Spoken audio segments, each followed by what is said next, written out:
Okay, guys, we are live. So for those listening at home, welcome to the Dungeon Musings YouTube channel. My name is Kevin Madison, and I'll be your friendly shop steward today, because today we're carrying on with our ongoing campaign playing Paizo Publishing's outstanding Pathfinder 2nd edition, the fantasy RPG that we are playing in our own custom setting, a Coalpunk setting of occult conspiracy, class disparity, and industrial progress, the Spires of Paridar. And with me today are the stars of our campaign, the Illuminators themselves. I'll go the order I've got you guys on the screen here. Why don't you tell us who you are and who you're playing today? First up, we've got Darren. Hello there, I am playing Dr. Adam Ersprung, who is a created flesh warp inventor. And he's got, what are we going for? We're going for Mark 6 version of Igor. Very nice. Next up is Ingolf. Yeah, hi, I'm Ingolf. I'm playing Basil Rathbone, who is an Isoki investigator. And that's it. Yeah. Very nice. And last, but certainly not least, is Sean. Hey, I'm playing Golag, son of Doc. I'm an orc witch detective. Yeah. Very nice. I'm just puzzled because you switched the order. Normally, Golag goes first. Yeah.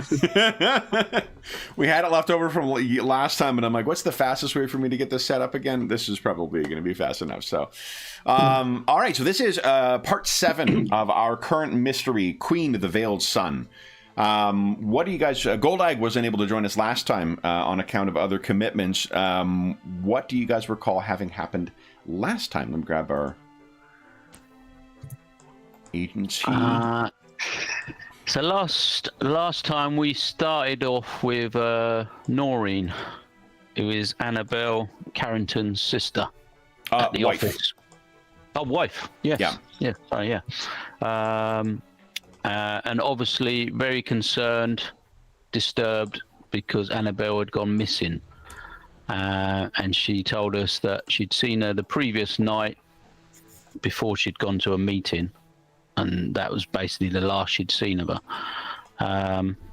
So we agreed to help her try and find Annabelle, travel back to their house, looked through a lot of records, paperwork, diaries, etc., trying to find any sort of hints or bits of information that would help us try and find out where she was before she disappeared. We spent, I think, well, we went through the night basically doing our research to the point where Basil, being a little bit tired, fell asleep whilst doing the research and had another one of his dreams. Yeah. Of the elderly hag.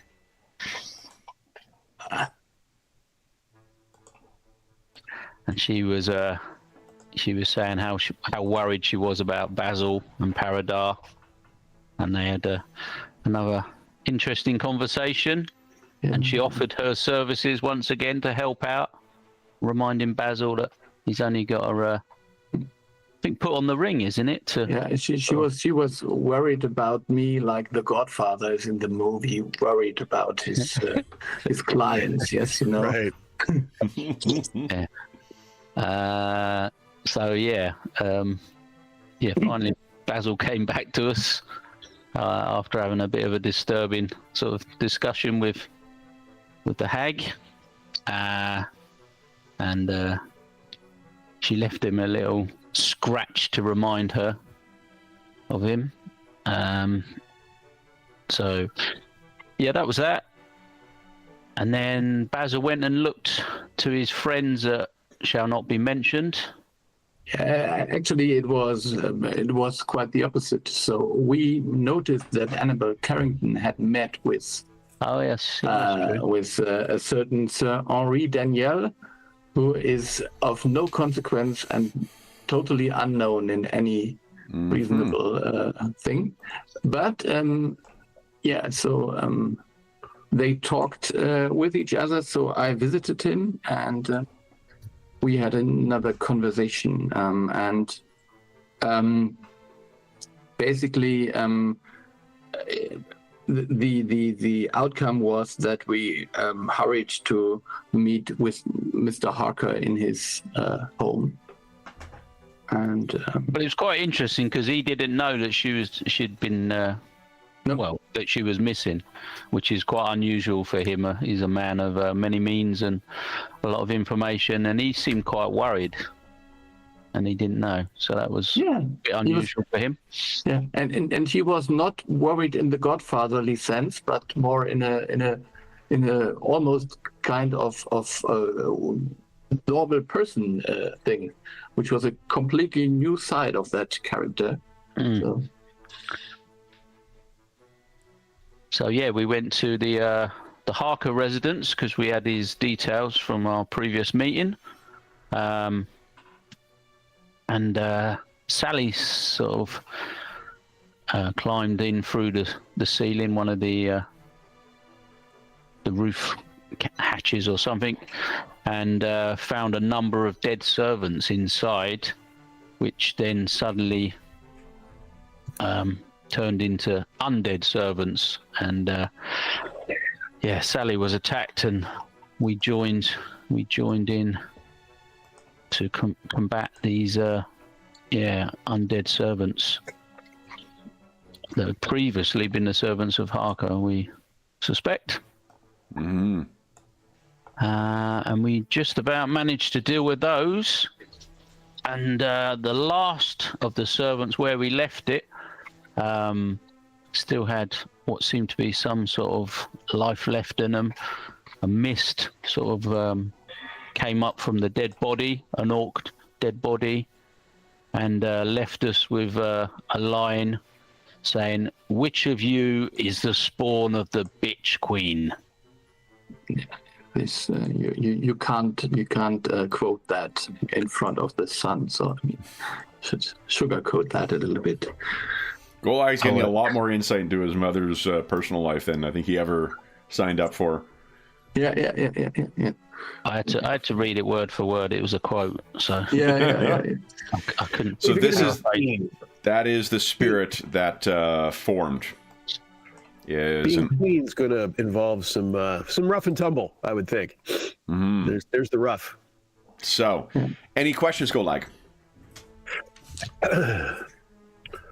Let's see. So, you come back. Did you have any idea who the Wakened Dead was? Was there some indication of what the they were the 9 servants that the Harker residents had? I think they'd been killed and brought back. Yeah, so they weren't undead; they were spirits. So they were just more like ghosts, I suppose. Weren't they? Yeah, really. Yeah. And that was at the Harker residence. Yes. And did you find Harker? Nope. You may have said, I just can't. No. And you didn't find his body or anything? You didn't find... No. It seems like he was either kidnapped or something like that, and so was Annabelle Carrington. There was signs of a struggle, though, wasn't there? Yes, yeah. There was like a fight. Yeah, and 9 dead bodies, some kind of a reminder that there might be some kind of a fight. But I wanted to say that, so we don't really know what exactly Henri Daniel said, or his minion said to Annabelle Carrington, but he was very sure that this has all been a setup. So whoever made that happen was clever enough to use a certain network to his own ambition, which is quite a feat. The network that doesn't exist? Yeah. That's exactly. So.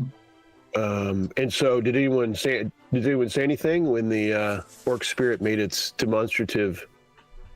No.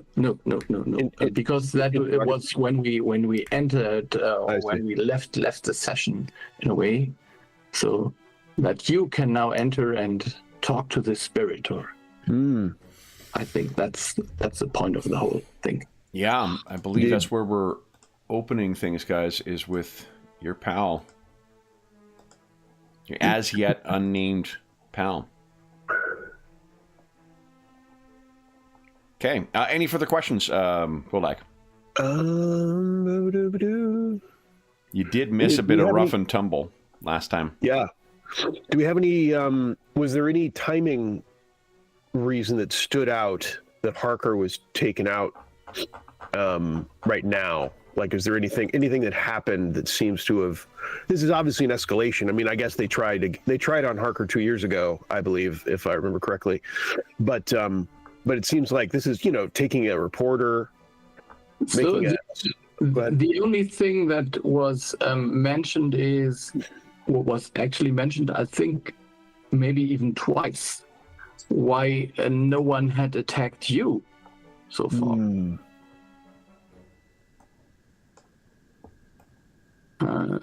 That left people a little bit puzzled.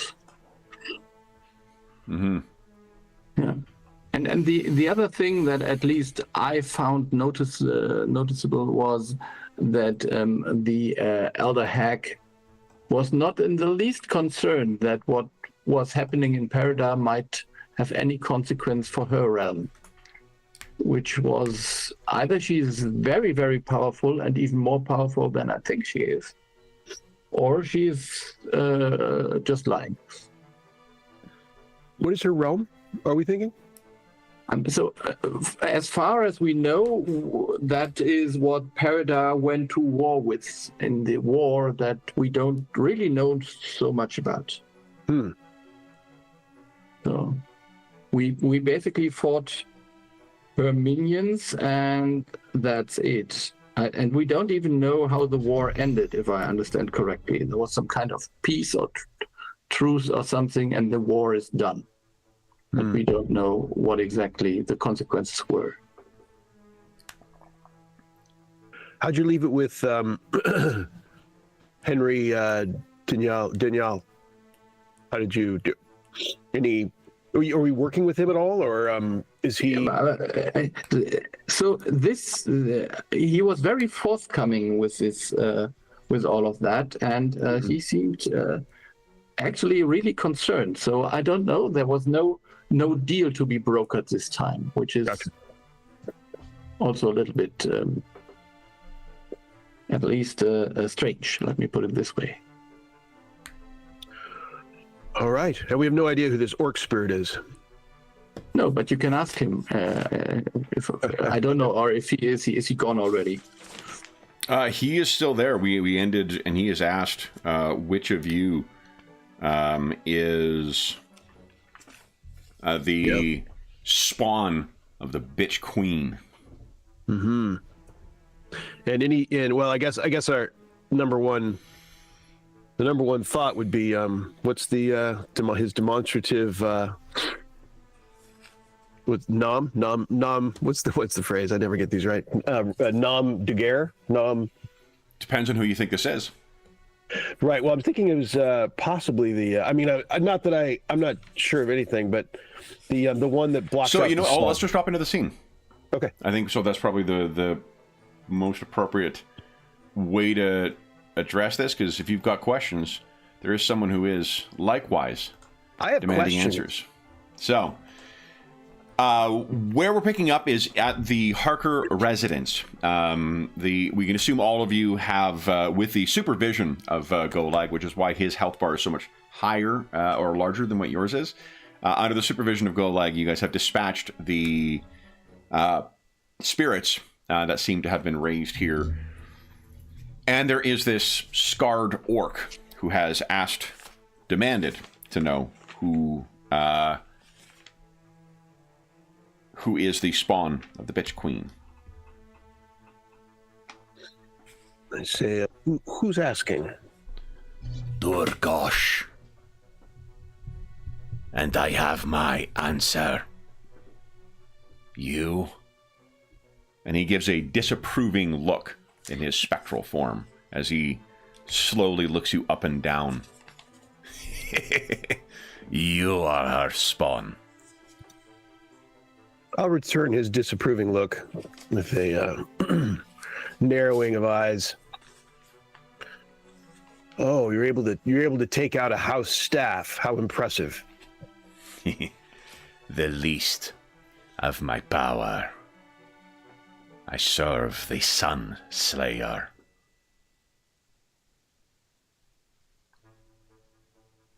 I see. And why do you come to this realm? I come to take what I wish. and you will give it to me, or I will kill these things precious to you. And what specifically do you want? You will go to your weakling father and recover the obsidian bloom. And you will go to your physicers and bring me the one sage of sorrow. Bring me these,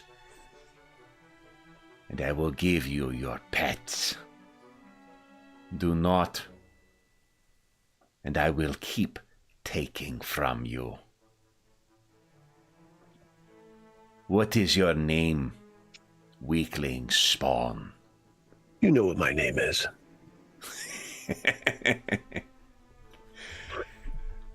I know that you are weak. Bring me this, or I will slaughter your precious things and send them back to you, angry for your weakness.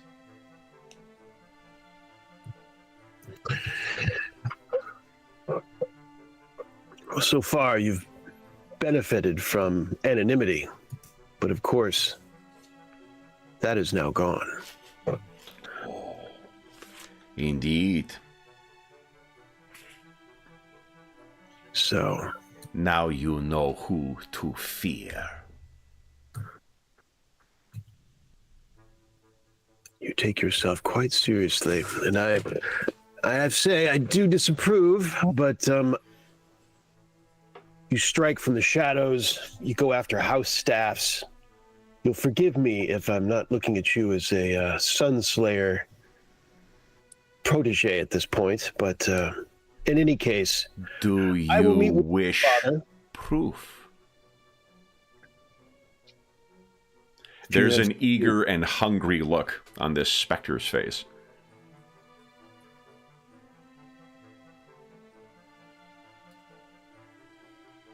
I thought not.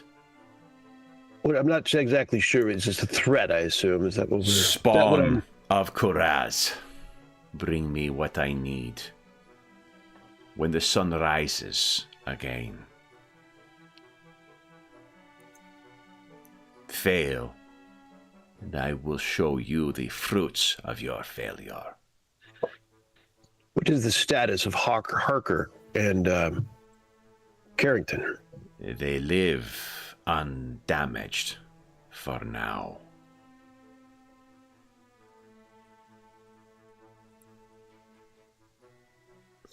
Bring me this, and consider bending your knee. The Sun Slayer is forgiving, and there may be room for you if you can cast off your weakness. Son of Kuraz. I give him an eye roll. I say, it's no wonder I left your realm. This is fairly insufferable, but we'll be in touch. He nods and dissipates. I look a little bit puzzled. I go like, how? How what? How will we be in touch with him?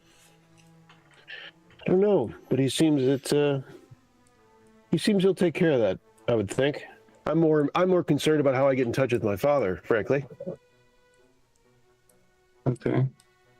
But so one of those things likely comes, the obsidian bloom likely comes to mind what he's talking about.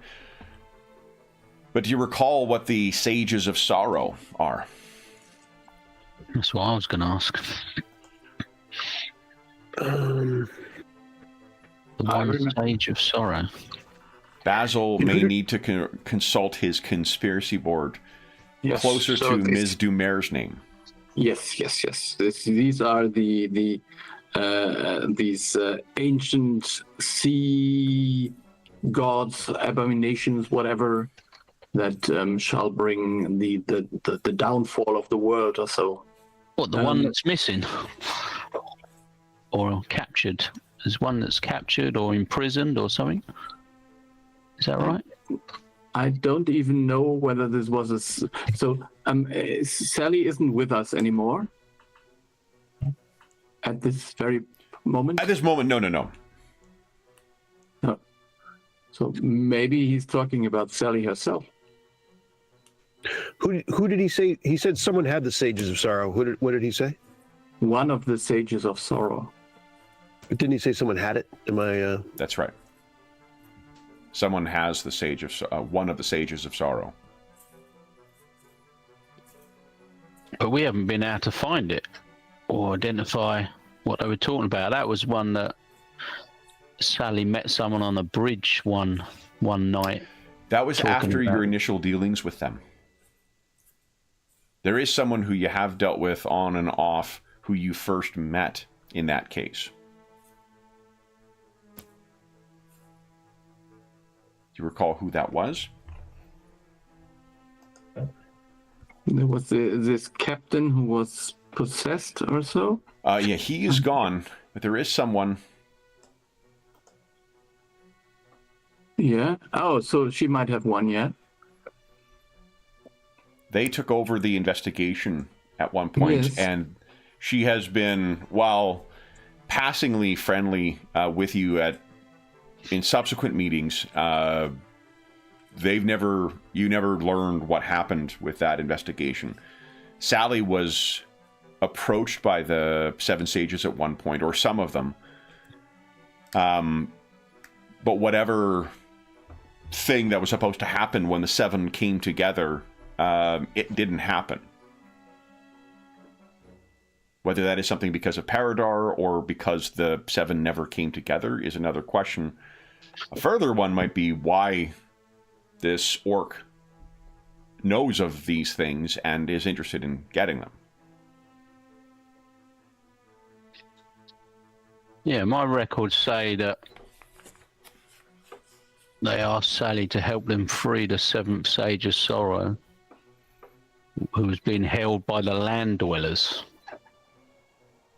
But I didn't think we'd ever found out who was holding them, but we think we got a connection with Dr. Green.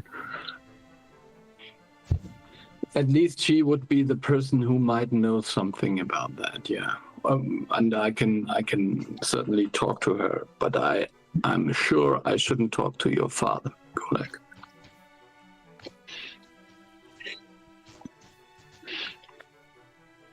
And he wants the, what did he call it?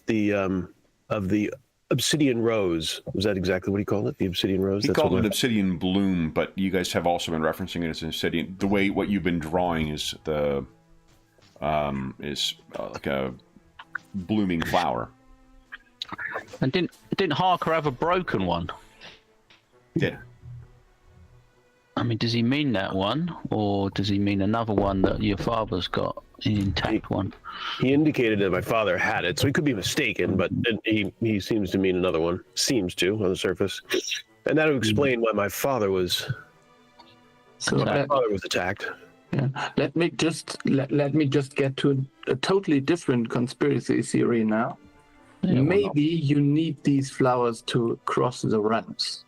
Mm-hmm.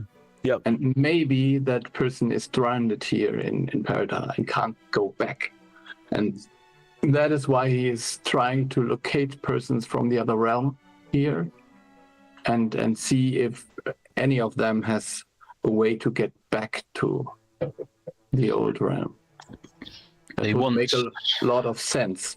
Because remember, he didn't say he was under the... He had some task or message or something from the Sunslayer. He was just I'm one of his minions or underlings or whatever. Servants, whatever. Yeah. So so I think maybe he's here for the Sages of Sorrow, and not for you, which would be weird, because we were then chasing the wrong idea all the time, but who knows?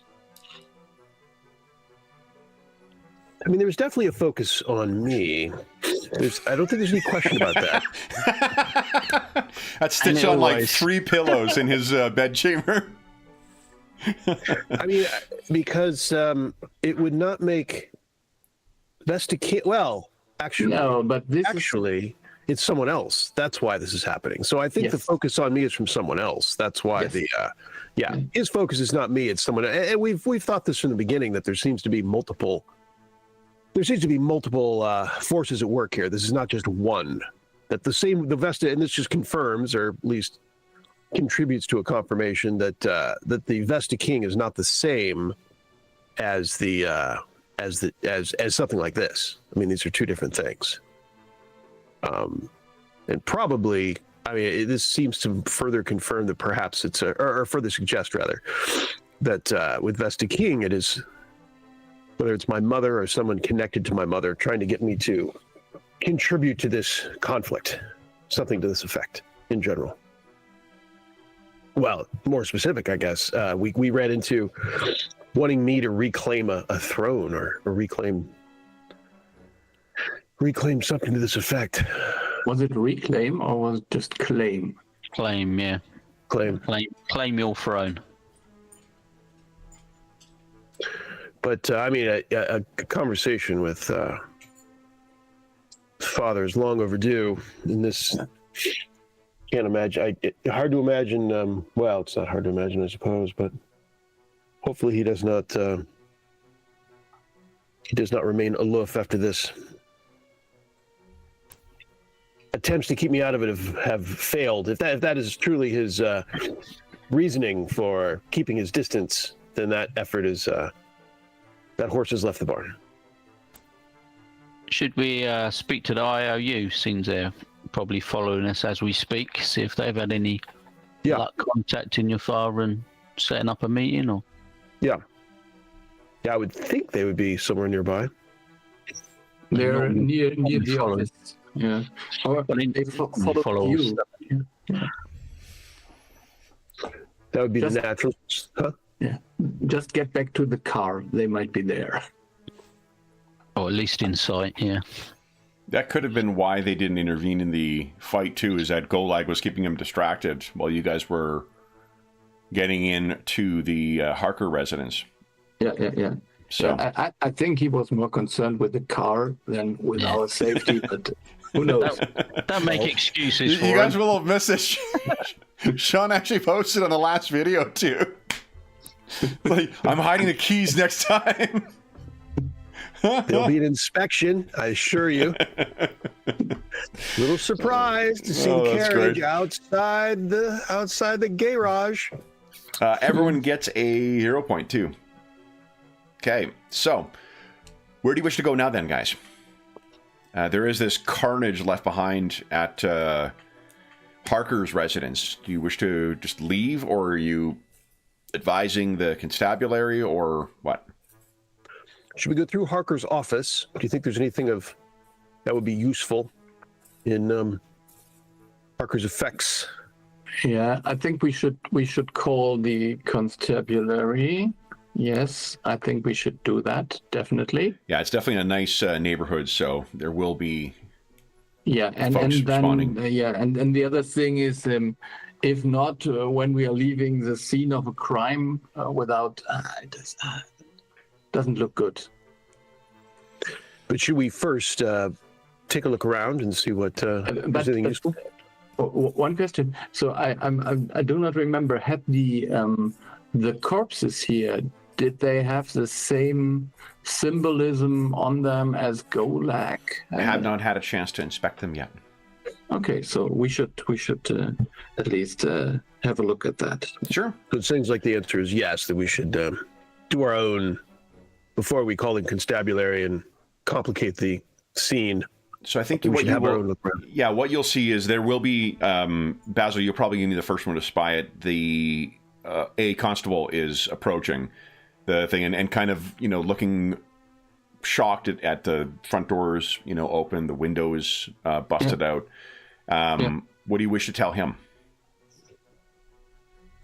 First of all, come in and then have a look, and then inform the higher ups. There has been a mass murder kidnapping here. Okay. We were informed, and Mr. Harker is one of our clients. He feared for his life, and it seems like whoever got to him first. Okay. The constable is pretty ashen-faced when he looks around at what's going on, and then as soon as he gets out, he has to kind of catch his breath for a moment before he can start blowing his whistle to try and draw more constables to him. But they will, they'll be responding. The Paridar Constabulary will be called in and responding as well. Golag, you can give us a occultism check if you'd like to try and inspect the bodies. Okay. Okay.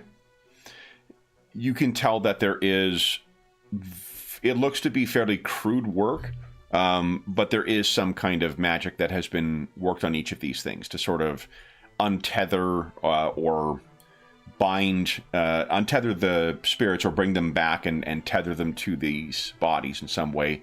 It is the same language as you've seen in those other, in the notes that Basil, I think, duplicated from Sir Barnabas Steele's photographs and what you suspected. This is definitely, you have very little doubt this is from the same tradition from which you gain your power. Mm-hmm. So Durgosh may be a Shadowbinder as well.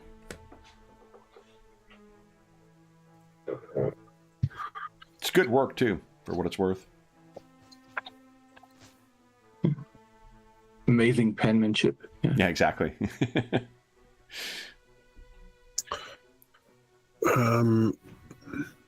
Anyone else have any thoughts on the residence while we're here before it gets completely... Basil, you could give us a... give us a perception check if you want to take a look around, see if you can't gather anything. Parker's desk, office area in particular, I would think. Well, I'm thinking just the surroundings right now, like the circumstances of the kidnapping. I'm more interested in finding clues that might lead us to wherever we need to go.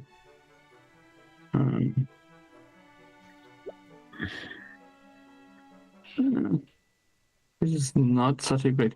I will just spend a hero point and reroll. You got it. Maybe make it worse. Yeah, I feared for that. Yeah. Okay, so you are looking around, and there does not... what you can tell is that it does look like there may have been a scuffle, but a very short one. It seems as if someone was overpowered quite quickly in the salon, and it does appear likely that that's where the deaths in the house seem to all happened unawares. Like, you saw the body of the woman just drop down, the servant girl. Everyone seems to have been caught unawares except for whatever happened in the salon, and there are no bodies there. Yep. Is there any signs of a struggle, someone being dragged off, or any sort of blood or anything where if Harker was taken with a fight, if he's been kidnapped or... that's what's likely in the salon. Yeah, like there's the sign of like furniture being pushed around and whatnot, and some things knocked over. But there is no body. Where every other place where a body has fallen, there's no sign of struggle. This is the only sign of struggle, and there is an absence of bodies here. Well, I suggest we get onto IOU, see if they have seen anything. I think someone will be coming in. House or... Yeah. I think it is going to be...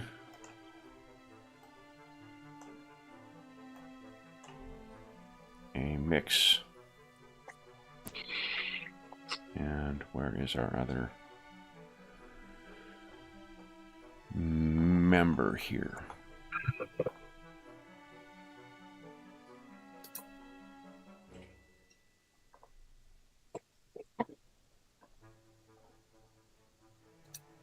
I think it's only one watching it right now. Lucius Griffin. The kind of rural, dressed kind of like a rural laborer or a hunter with a great big sword, an elf. He kind of shoves his way past the constabulary to make his way in, and probably finds you in the study or the salon. And he looks around. Messy work, this. It is. It is. You are safe, though? He's talking to you, Golag. For the moment, but a Durgoth, an orc spirit, who is responsible for this. I'm saying it to him. I don't know what. I'm not sure what we'll go on about with the constabulary. So my intention is to have a private conversation of sorts. If you maybe give a look over to the constabulary, he looks at the constabulary and kind of nods his head for him to fuck off, and the constabulary does kind of move off. He walks in to be closer so you guys won't be overheard. An orc spirit? An orc spirit called Durgoth. He identified himself as a lieutenant for this so-called Sun Slayer of the orc realm. A single cropping of hair at the top. Yeah, that seems to match. He gives you the look and nods like he knows, like it's the same person who attacked your father. You have some familiarity, Mr. Griffin. Indeed. When we're not watching you, we're looking for him. Well, unfortunately, you just missed him. He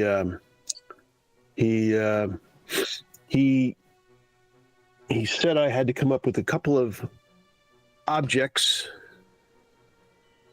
if I didn't want him to continue this, in essence, taking things, killing people. He looks at you. He didn't threaten me as per se, which is interesting. Given how threatening he was overall, given how haughty, how overwhelmingly haughty and threatening he was overall, I'm just realizing even now, since this just happened, that he didn't actually threaten me as per se, nor did he threaten my father, but instead he threatened those who I care about. Lucius looks like he's trying to follow along with what you're saying, and what do you think that means? Well, he wants two objects, one of which he says my father has. So it'd be nice to have it is candidly overdue that I have a sit down with my father about this. Any notion of if the idea of his aloofness is to keep me as uninvolved as possible, that is we're well past that. So I am up to my neck in this, I would say, at this point. I was already maybe up to my chest in it, but now I'm up to my neck in it. So a conversation with father, I think, is candidly required. You can see he's struggling to not struggling, but he's thinking hard on this. I'll let Annie know. There were two things. The other thing we need to find out ourselves before. We don't know. We don't even have. We have a clue and a trail maybe, but the other thing is not a thing. It might be a person, and we don't know where that person is. And you see Lucius is sort of thinking, and you can't tell. Annie's going to want to know. Yeah. You get, I think, maybe a sense now of what this guy's role is in the... Yeah. Just say to her that we don't know the name, we don't know the person exactly, but we know that we'll have to talk to the 9th Medical Corps about that, and that will be enough for her to get a judgment. Sure. Give us a diplomacy check, please.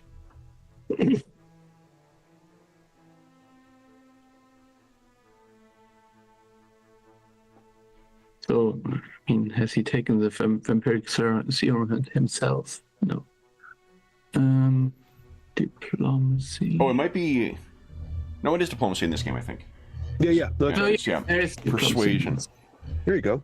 So you can tell the way that you're talking, Basil, he's listening very carefully to what you've said. And he... Okay.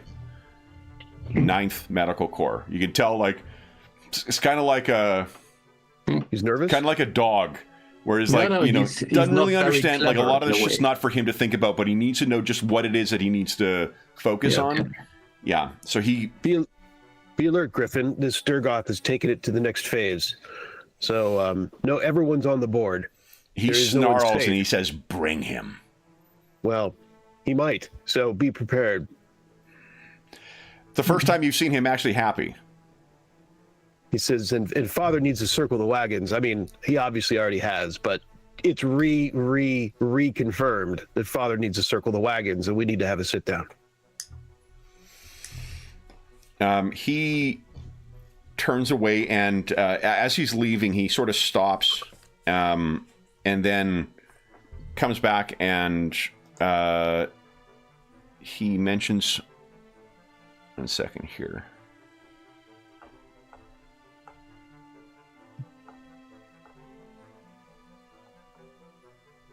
Oh gosh, one second, I need to find a name.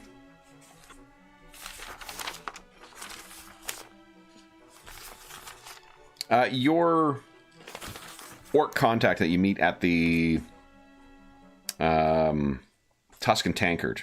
Do you remember what his name is? Offhand, I'm just drawing a blank right now.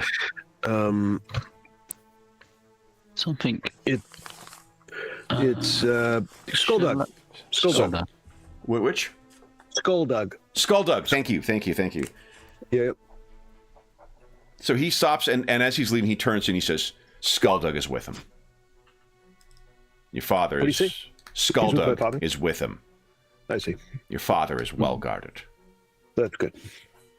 I don't think so. Just have Matthias near him. The Durgas will use his spirits, and I don't think that Skulldug is very... He's beginning to question your intelligence. He's like, it's not only Skulldug. Oh, I see. Yeah, maybe he questions my intelligence. I question his, so we are on par there. Yeah, there dudes. All right, so he hustles off, and you see him, like the constables all sort of scatter out of the way as he goes running out, this tall elf. And leaving you guys to otherwise investigate. A senior constable comes in, requests, information about what's gone on, what your involvement was here. You probably have time to do a quick look over, but you're not. If you're grabbing anything from the from Harker's, office, yeah, then like that may require some finesse to distract the constables. I might try and interrupt. I might try and intercept, should I say, the constables, and start giving them a bit of details about the bodies and what's happening. You can see this laceration here, and this is and I'll try and go into a bit of in-depth medical. Oh, speaking of which, do you want to give us a medicine check? See if you determine cause of death. Okay. Oh, there you go. Okay, so I think in depending on which book we're using, it's either necrotic or I believe void damage. It's effectively every one of the servants was killed by some kind of necrotic attack. Sort of drain or sort of life. Sort of, yeah. It's if you examine this stuff under one of your microscopes, what you would likely see is just something akin to like a combination of some kind of like degeneration from illness and a what do you call it? This kind of cell damage you see from like frostbite. So not a lot of sort of physical wounds as such. Not in the sense of like contusions, lacerations, fractures, things like that. So that's what I'll be explaining to this constable while sort of blocking any access to the study and stuff to give the others a bit of time to like snoop around a little bit. Okay. I'll block the corridor and find a body that's sort of in the right place to go through my interpretation of what happened. Why don't you give us a deception check, please? This will be like an 8 and other things, so the DC will only be 15. Nice. So that's +2 to the, I think it'll be thievery to steal the necessary papers. Anyone else want to assist here? Sally, let's bring Sally quickly up to speed. Golag communed with the spirit of that orc, and he's agreed to help the Sunslayer. Wait, hold on. I might have that wrong. Wait. I have reclaimed my... No, that's a whole other... we had somebody else who got off with your mum. No, sadly, we have not yet found Golag's mother's lover yet. Yeah, he's missing. Okay. Golag is on the hunt, though. Yeah, so I had a poignant conversation with Durgoth, an orc spirit who identifies himself as a lieutenant of the Sunslayer, and this is his work, and he has demanded 2 things to not continue it. Notably, he didn't threaten me nor my father, but he was working overtime to be threatening to kind of everyone else that I would know, and wants the obsidian bloom that my father has, he says my father has, and he wants the Sages of Sorrow. One of them. Only one of them. He wants one of the Sages of Sorrow. The obsidian bloom is a little clearer because we think we've seen one. Harker had a broken one. And of course, our theorizing that seems still intact is that this is a tool of getting back and forth between the realms, which is no easy task. All information indicates. So let's see. Yeah, that's really the. And he was generally denigrating overall. He was insulting, denigrating, and threatening was his approach. And he said that Harker and Carrington were unhurt at this time, but that could change. And he expects. Oh, he wants it by tomorrow dawn. Yeah, tomorrow. He wants it tomorrow. He wants these 2 things tomorrow dawn, or he will continue his rampage. My words, but those are my words. But he will continue this. He will continue this campaign. Thusly. So the people he's taken are still okay. Yep. But he plans on hurting them. Yes, and beyond that, very overall. There was a lot of threatening, overall threatening going on the entire time. It was unending threatening, except not to me and Dad, not to me and Father, as per se, but which I didn't at the very moment of the conversation I didn't really focus on, but afterwards I realized, he didn't actually threaten me, which is interesting. Because there were questions before. Sounds like this is a man who needs a serious smacking. Oh, no doubt. No question. That is true, but also, Golag feels a little bit not to be the main character of that story any longer. So that's a little bit of a problem here, maybe, So you can have that conversation with Sally later. As far as hey, yeah. I was just. I understand. Yeah. I understand. In the meantime, there were two other things that you guys discuss as sort of broader implications of what you learned from him. One of them was, I think you were talking before, Golag, about the distinction between whatever is going on with Vesta King and whatever is going on with this fella. Yeah, that I think this, it's hard to come across. It's hard to come to full confirmations of things, although we got a little bit of that. But it seems it still continues to seem quite likely that there's multiple players at work, and that what's going on with the Vesta King is not what Durgoth. That is not Durgoth. It's pretty clear. Further confirmation. It's not confirmation as per se, but certainly strongly in that direction that's another player. Like that's like my mother or someone on her side trying to contact me, and that's not Durgoth. So there's multiple players here in Paridar that are involved with this. We also had a conversation with Lucius Griffin. You see there, probably on the right of your screen, somewhere on your screen. He is one of the members of the help me. IOU. Thank you.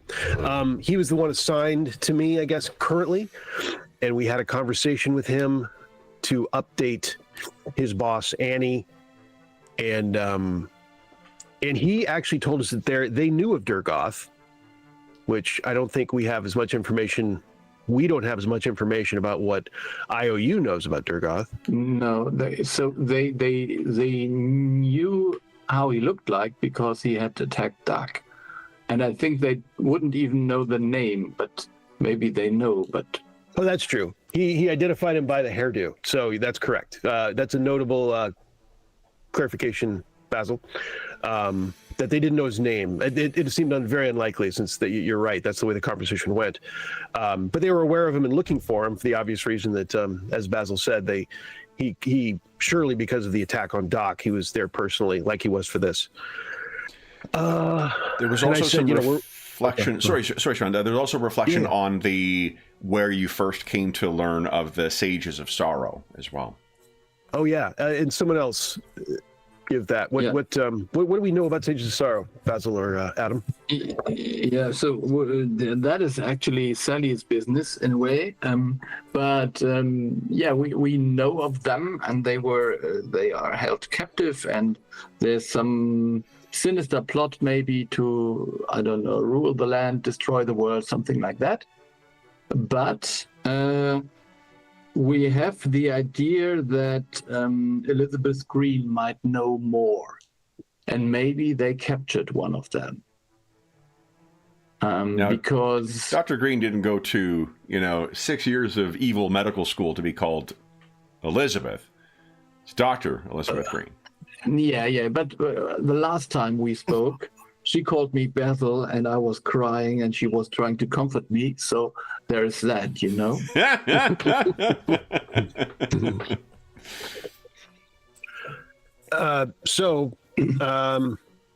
What else? We had that exchange with Griffin. Yeah, and from a personal perspective, Sal, you may remember that you were approached to free one of the sages.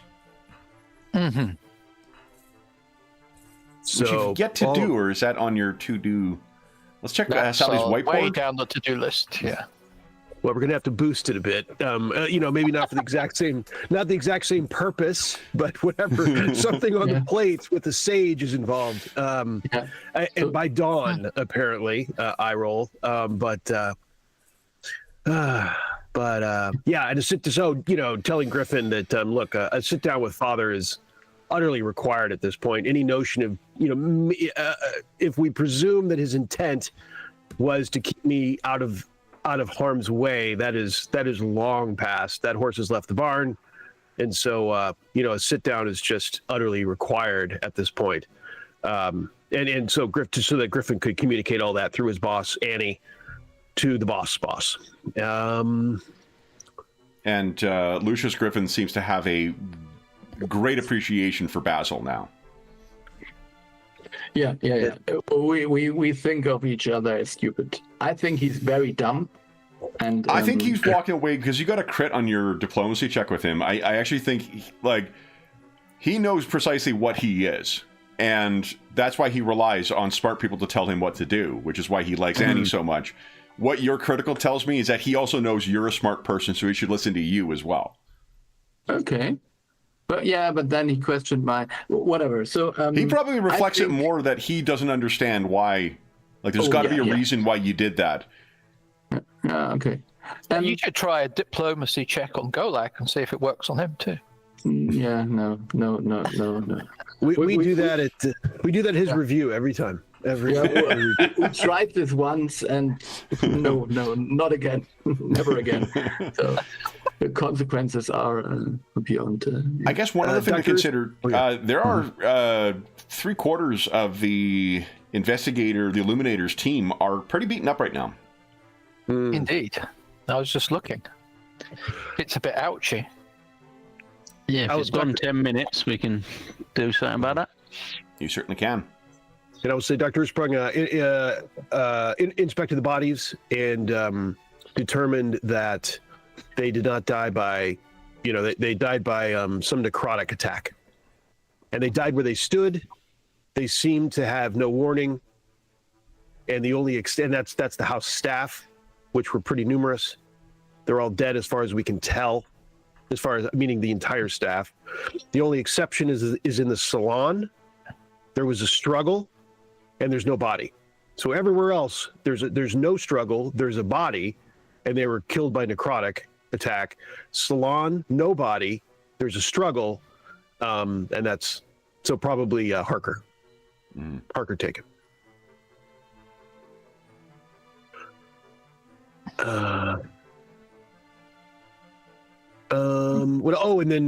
And Dr. Ursprung was just in the course of distracting the constables who have arrived in force at this point. This is a good neighborhood, so they're coming with a small army of, as you'd expect. And Dr. Ursprung is trying to hold them back a bit to dazzle them while Basil and I are trying to get a look at his desktop at Harker's effects in his office. So it's going to need to be a thievery check, ultimately, to grab the materials unseen. Whoever is making that roll, we'll save that for last, and the other two can also try and assist on this. Technically, assisting is a reaction, but it makes more sense dramatically to do it this way. Who's got the best thievery? He asked knowingly. Likely Basil, I would think. Yeah, no, that can't be. You can't be beating my 13. Oh, I'm sorry. Yeah, Ms. Demir, I wasn't sure what you wanted to do. You in with this? Yeah.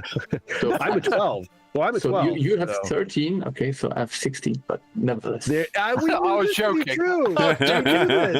We do this. All right, so then Golag and Sally, do you wish to do anything to try and assist in distracting the guards or facilitating Basil easy access to Harker's records? Why not? Let's go out the front and just play on our things. Oh, yes, it is indeed me. No. Mr. Mayor. Nice. Give us a diplomacy check, please. Autographs, anyone? Yeah. Selfies. Yeah, selfies. It just takes a very long time and kind of makes your arm go numb. We're not doing that. Not good enough. Okay, go ahead. Yeah, there you go. Crit. There we're doing. Incredible. Another lady. +2. And then Golag. That's 2 crits, so not to set the bar too high for you. Whoa. Which one am I? Am I a thievery? No. Well, it depends on how you're planning on assisting Basil here. I thought I would be probably looking over I'd be assisting with trying to find anything of use in a very small amount of time. So that whichever the other one was. Do you have any lore that relates to detective work? Just because your background might. I can't remember what lore that gives you.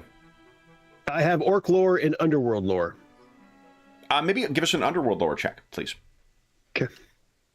That's probably, if you're trying to flag important documents and such, that might be a good way of doing that. It's pretty good. And that's a crit as well, too. So it's +25. Plus Take that, 6. It's another crit, my friend. Yeah, let's go. After Ingolf has suffered crit fail after crit fail after crit fail in 2 games this weekend, he's due some good results. Yeah. So now, now. Although you now didn't jam said, your chain sword, so that was. Yeah. Was that you? Oh, was that your character? No, that was Dave's character. Dave's got too much Tyrannid chitin in the gears. Then Basil, would you give us a thievery check with a +6? Remember, don't put the plus sign in. +6 modifier. Nice. So, you satisfied with that, or you want to hero point it? Yeah, I will. I mean, I can only make it worse, but I will try nevertheless. So Nice. Let's 0 point it. That's the spirit.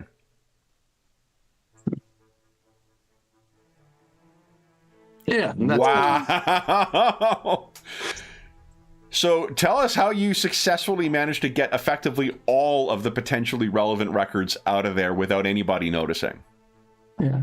So what we haven't talked about is like I have these pouches, you know, like It's true.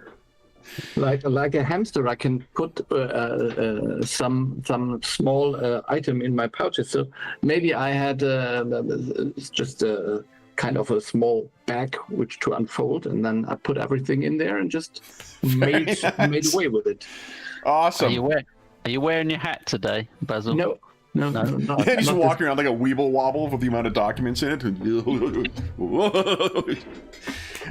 Anything else you guys wish to do at the? You've secured all the documentary evidence that might be here, at least as it relates to his office.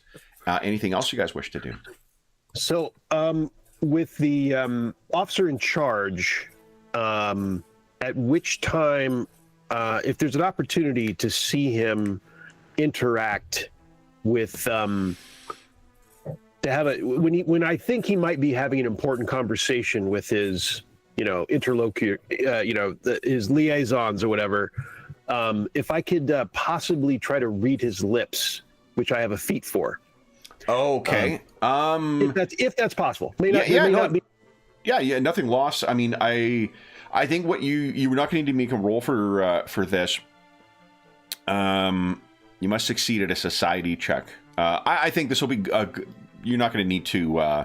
Taking a 10 isn't a thing in PF2, as I remember, but it's a thing from an older editions of D&D, and that probably makes sense here to just have you be able to pick up. They seem flummoxed by what's happened here. Like a series of. They obviously think it is something arcane. They think it is something supernatural. What have you guys shared as far as what's the version of events you gave for why you're here? You would have had time to get your story straight. I think Basil's immediate comments were probably the anchor. I thought he did pretty well right there on the spot, where it's basically, Harker's. The key here is Harker's our client. That's a big deal right there. Like, what is your relationship? Why are you standing in this house of carnage? We want to know why. Well, he's our client. That's a big deal. So that's the focus point. We thought he was in danger. He'd been attacked 2 years ago. I don't think there's any reason to keep that. Like, that's part of his history. That's part of why he hired us. And we were in fear for him. We wanted to come over and have a conversation with him, and we found this disaster. Okay. We believe him. There's no, obviously, as you can see, there's a lot of corpses here, and his isn't one of them. So we believe he's been taken. Okay. Do you make any mention of Carrington? Oh yeah. What do we?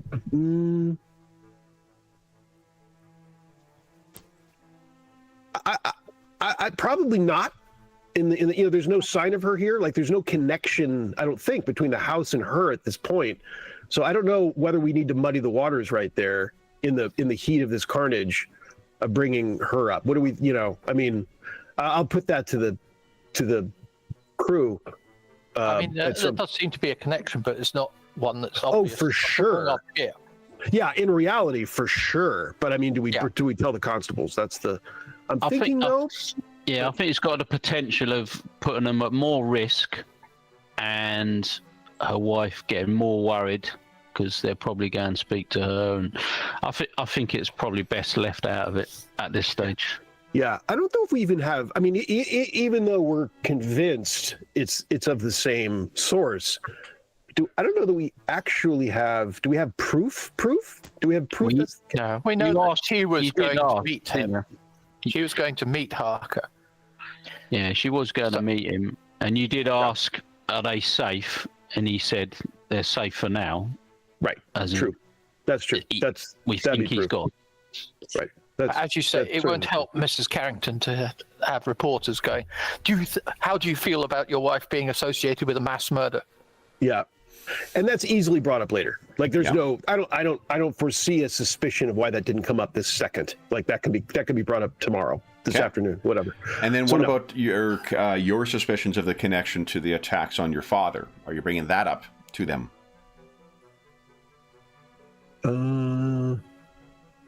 I think it would be dumb not to do that. Not to do that because they will find out anyways. Someone will look at the corpses and there will be the same symbols, and you are in the room. So yeah, that's fair. I mean, you can't keep everything. I mean, I think one should be selective. I think that's the theme here. Be selective. Don't. And I will say I'm concerned that, of course, with the extraordinary attack on my father, I fear I'm concerned of a connection of this type of attack has seemed to indicate the possibility that it's part of the same situation. In our assessment, in our preliminary assessment, and of course that threatens my own family. And tell them which is approximately the truth. It's not the whole truth, but it's approximately the truth. Okay.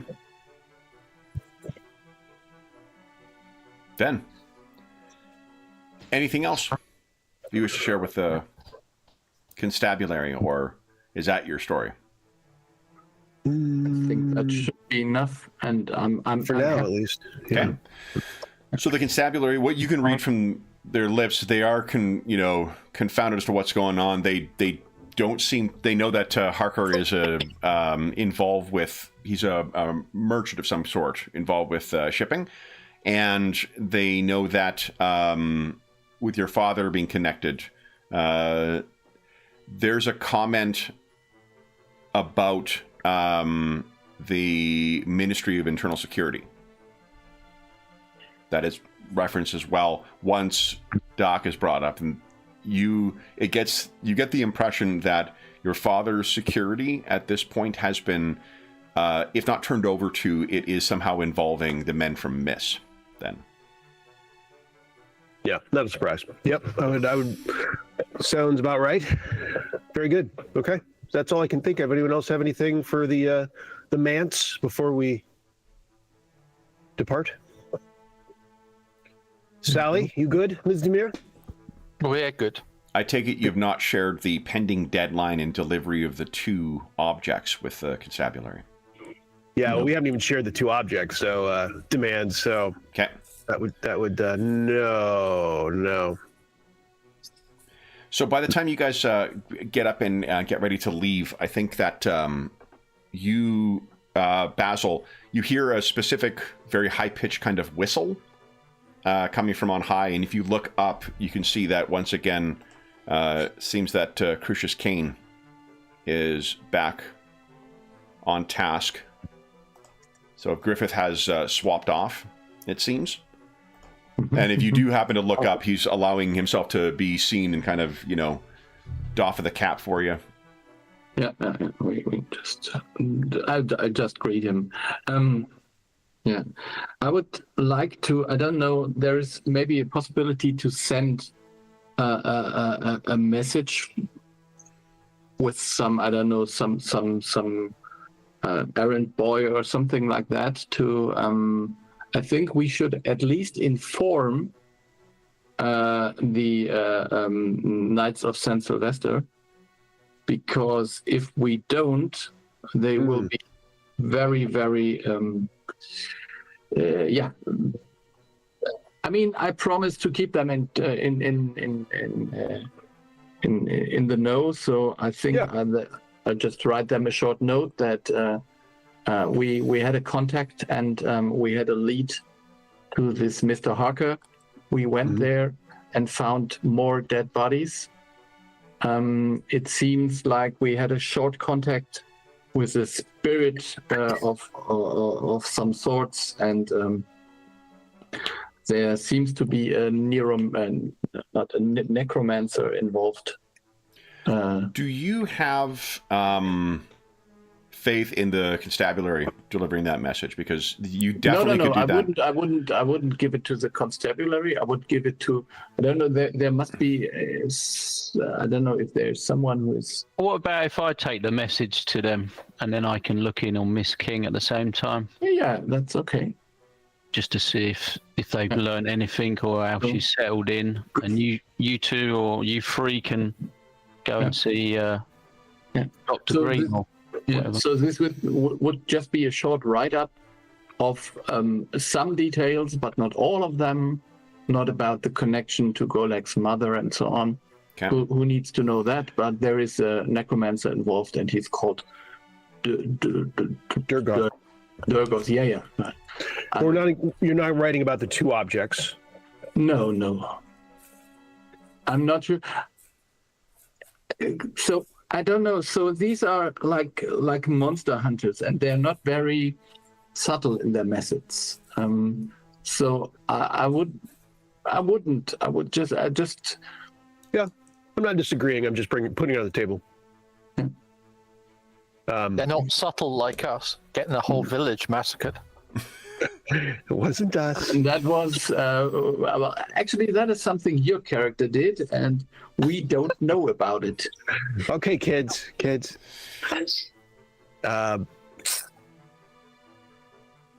Yeah, and we'll need to discuss. Going forward, we'll have to discuss what that meeting with Father will be like. But so anyway, sounds good. Timing wise, first off, everyone gets a hero point. Second thing, one thing to consider is that because of how late you guys worked, this is probably just a little past noon at this point. So as far as how much time you have until dawn the next day, you're talking about 18 hours. Yeah, and I'm already fatigued. So oh, yeah, right. I mean, you do have the offer of help from someone, so... Yeah. So, Dr. Osprey, so maybe there's something, I don't know, some kind of I'll give you an energy drink. Yeah, something like that. What was it Graham said? Red Thunder? Graham can recommend the Red Thunder. Paridar Thunder, something like that. Red Thunder, Paridar Thunder. Basil, did you fully share with us about the hag? That was fully shared? Yeah. Okay. So, and honestly, so she basically told me either I agree or next time I will be dead or something like that. So it's I don't know about that. So but if I don't sleep, I can't dream. So that's that reminds me Take of that, hag. Take that. I'm not going to sleep anymore. Take that. Yeah, exactly. Oddly, the PF2 does have rules for fatigue-induced hallucinations, so this should be good. I didn't think I'd get to use those rules, so that's terrific.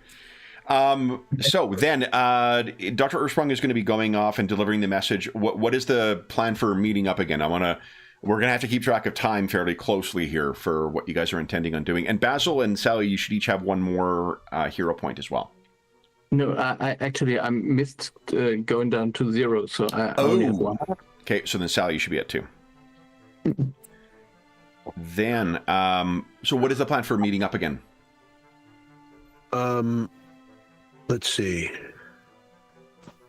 I can go back to the office once I've dropped the message and check that out. I will try to speak to Elizabeth Green. So. Okay. And then what is a good? Is there another third? That's probably on both of you on your own. Is that correct, or do you have different thoughts? Can be. But at this point, I mean, I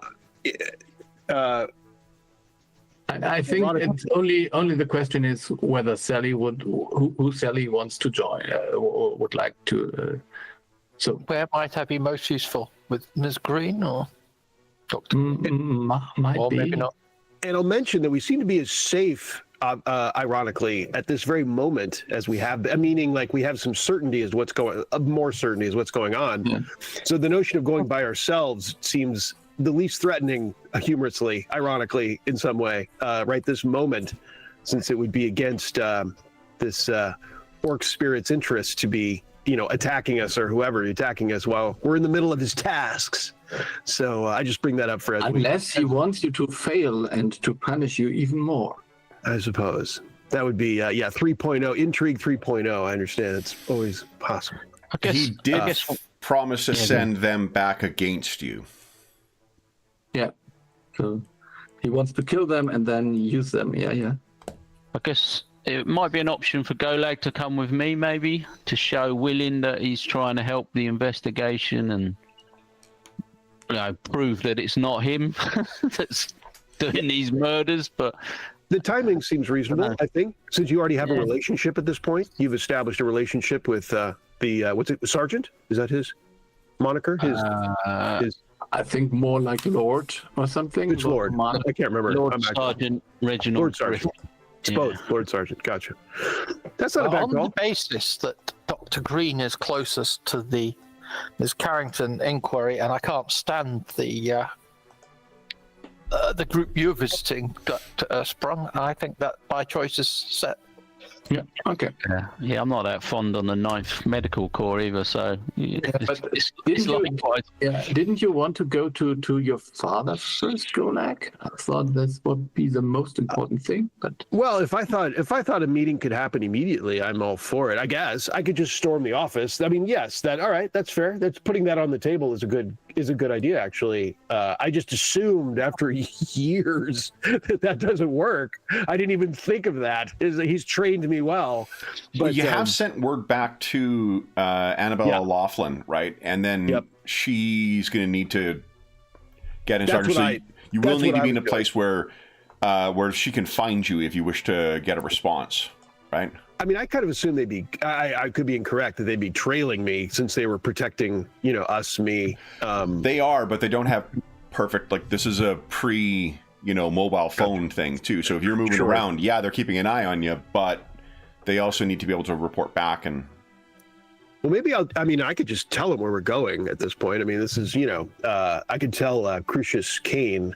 We could actually just tell him like, well, this is what we're in fact, I think that's what. Let's do that. Let's with Basil's comment, I'll say, I will facilitate. I'll walk up to Crucius Kane, give him a little. He's on a rooftop, but he will come down and see. Yeah, I give him the high sign. Let's have a word. Yep. So he's in a he kind of appears out of an alleyway where he's made his way down, and he asks, "Are you well?" Yes, thank you. But the things have accelerated greatly. The one that attacked my father, he confronted us. His name is Durgoff. He's the one with the strip of hair, that, as Lucius Griffin put it. And he, interestingly, he did not threaten. He did a lot of threatening, but it wasn't to me or my father, but it was to everyone else. And in any case, I think a meeting with father is required, which we communicated to Lucius Griffin, who said he would rapidly pass that up the chain. I just wanted to tell you that where we're going, so you can make it easier. Sure you're able, but just to facilitate you being in the vicinity, because if word comes down that my father is ready for a meeting, I want to facilitate that as soon as possible when that's all happened, when he's ready to meet. Where are you going? Look at Dr. Ursprung. Well, I'm going to the Sylvester place, the Order of Sylvester. Yeah. Crucius's eyes get a little big. He looks at you, go like, "You are going there." Yes. I think the time is right. I will tell you. I think the time is right to. We've already established my colleagues have established a relationship on this matter. on the specific matter to that I am not enough that I am not who they're looking for, despite the type of magic involved.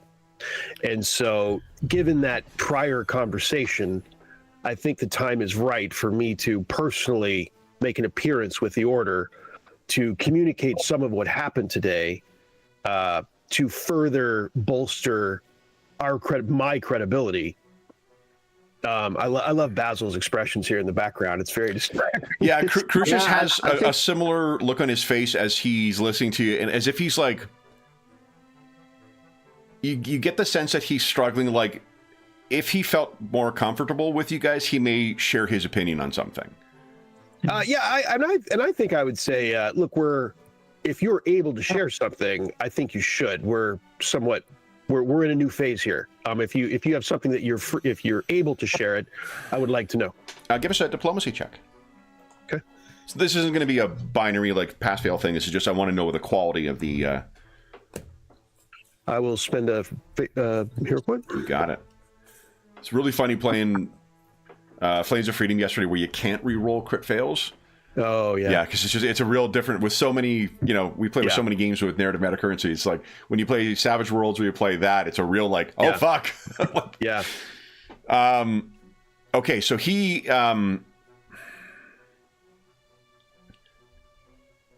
You are, of course, free to do as you think is wisest. The Order, though, I have had dealings with them in past. They err on the side of simplicity, would be a way of understanding it. And while you may exonerate yourself if you are an interested party, then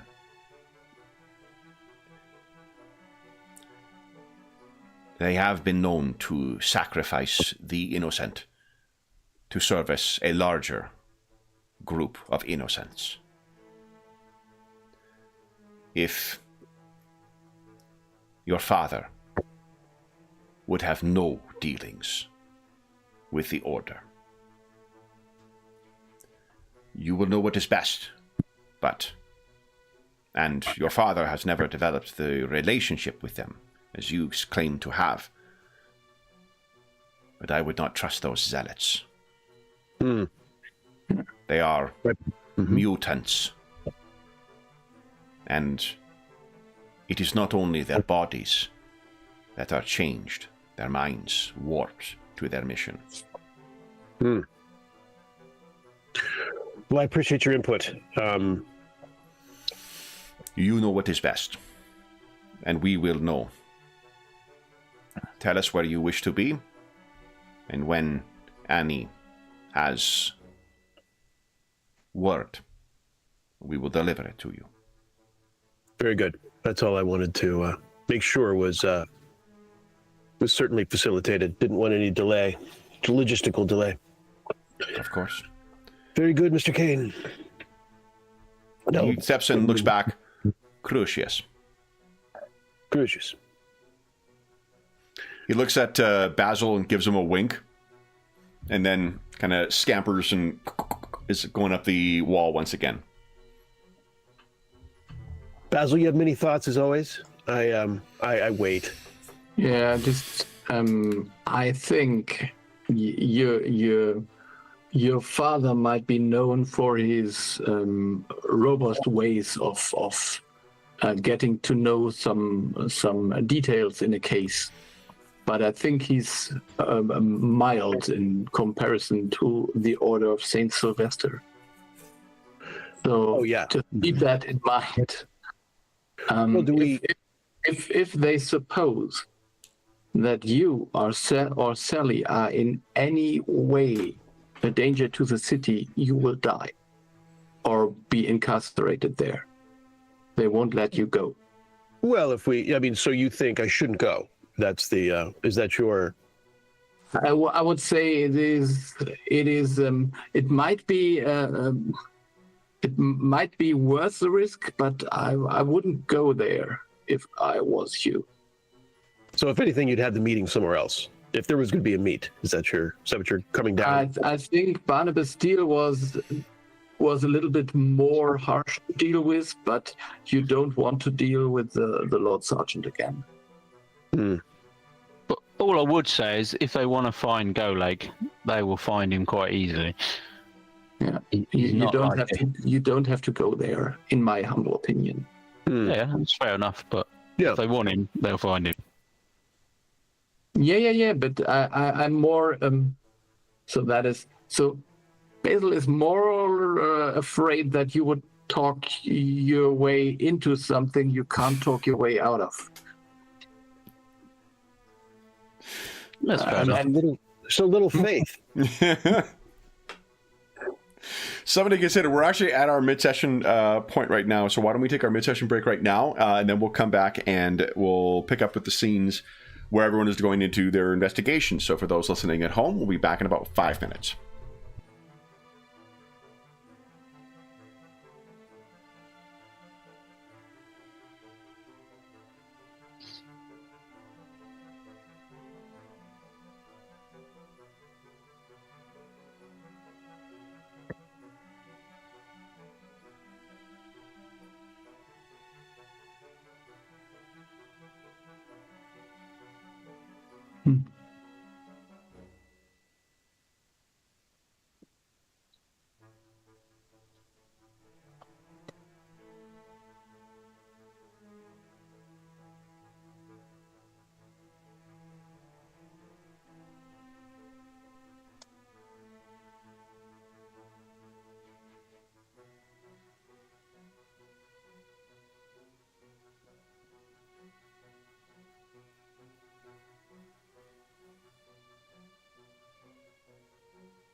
All right.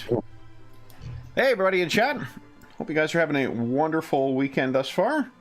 And that Sunday's treating you well. There we go. All right.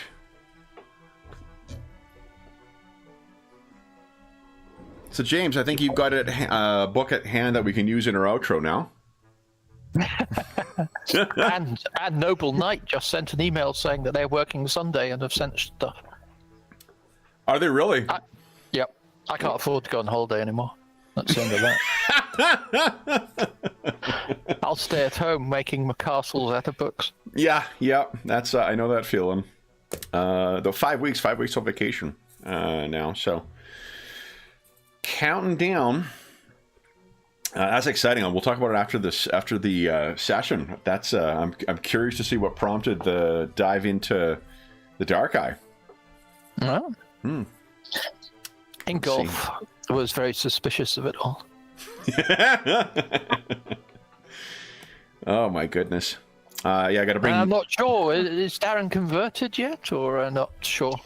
That Jaren is definitely in favor of a streamlined game, so that may be the only way that will look in less complex is in comparison to Modifius Conan. So, it is a very... It actually, I don't think it's as complicated as its reputation. It needs to be, particularly if you're using a VTT with it. But it's the setting, the combination of the setting and the rules. It does such a good job.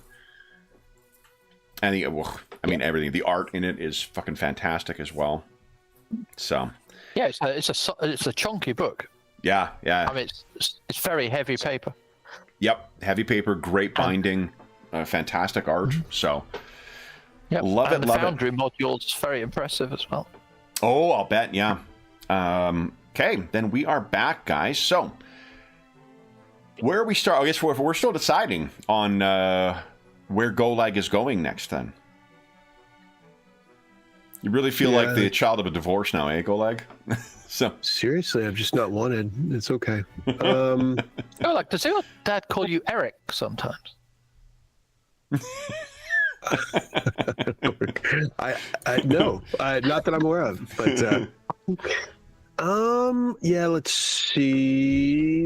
If I'm not going to go with Dr. Ursprung, where are you going again, Basil? You're going to Dr. Elizabeth Green. Okay. I don't know that I'd be particularly... I mean, it's fine if I went with you, but I don't think it's particularly useful. And Ms. Dumir, where were you going to go? I'm going to visit Dr. Green to... Yep. Seems closest to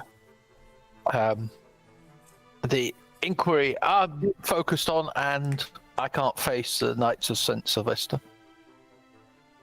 So, unless we can think of a third task... I could either go to the office to make it particularly easy for the IOU to contact me for, hopefully, a quick meeting with Father. That's one thought. Just go to the office. Or I go with Basil and Ms. Dumir. What do we think? Or a third, some other thing you think I could run down in this time? Yeah, because clock is ticking. Yeah. So is there a third task anyone can come up with that I could cover some ground? What would it be? What would it be? One of our frequent visits, but I don't think it's obvious here, is the university. But I don't see that. I mean, that's just one of our frequent resources, but I don't think that's... Yeah, okay. I have an idea if you're talking about that. So did I go? Wait. I dramatically, wait. Go ahead, Basil. Go ahead. One of our problems was that these spirits were not so easy to hit. They were not fully corporeal. So, I mean, we could try to, get some help there. I think Rolly Goldberry is the professor of conjuration. Yes. Yeah, so he's a frequent resource. Yeah, and so if we go up against this Dorgash, there might be... I mean, he might have a lot of such minions, so some right tool in this fight might be of excellent help. Yeah, he's a strong confidant, so we trust him. We have a high degree of trust in him to give him facts that we would not give others, I think. I think he's the only one aware of the Coalpunk machine outside of you guys. Right. Mm-hmm. So, and you know, if he doesn't happen to have something specific, it's okay. I think it's a reasonable use of my time rather than just, and I'm easily contactable there. I mean, it's it's equal to the office in the sense of, you know, I'll just be, come get me if the father is ready for an audience. Finally, then come get me. All right, it's decided. Very good. I'll go to have a word with Dr. Gullberry and update him on the situation to see if he has any thoughts. Okay. And I will tell Crucius that too before I depart. That's where I'm going. Okay. Then where are we starting with, guys? Do you want to go to Dr. Green? Yeah, we can. So okay. So Dr. Green, where are you hoping to contact her? At the government offices, at her. I guess because you wouldn't find her at the hospital, and you wouldn't find her at the morgue. That's where she has run into Dr. Ursprung before, but what are you thinking? I think she will have some kind of a way to contact or her usual office at there was some kind of administration building, I suppose, would have an idea where to contact her. So sure. We would go there first. Why don't you give us a society check, Basil? Mm-hmm. We'll use that to kind of judge how many hours it takes you to locate her. Mm-hmm. Wow. Yes. Turns out Basil has been stalking her beforehand. So that is... Did I say stalking? I meant following along surreptitiously. This surprises no one. Yeah, All right, let's see here. Let's use perhaps...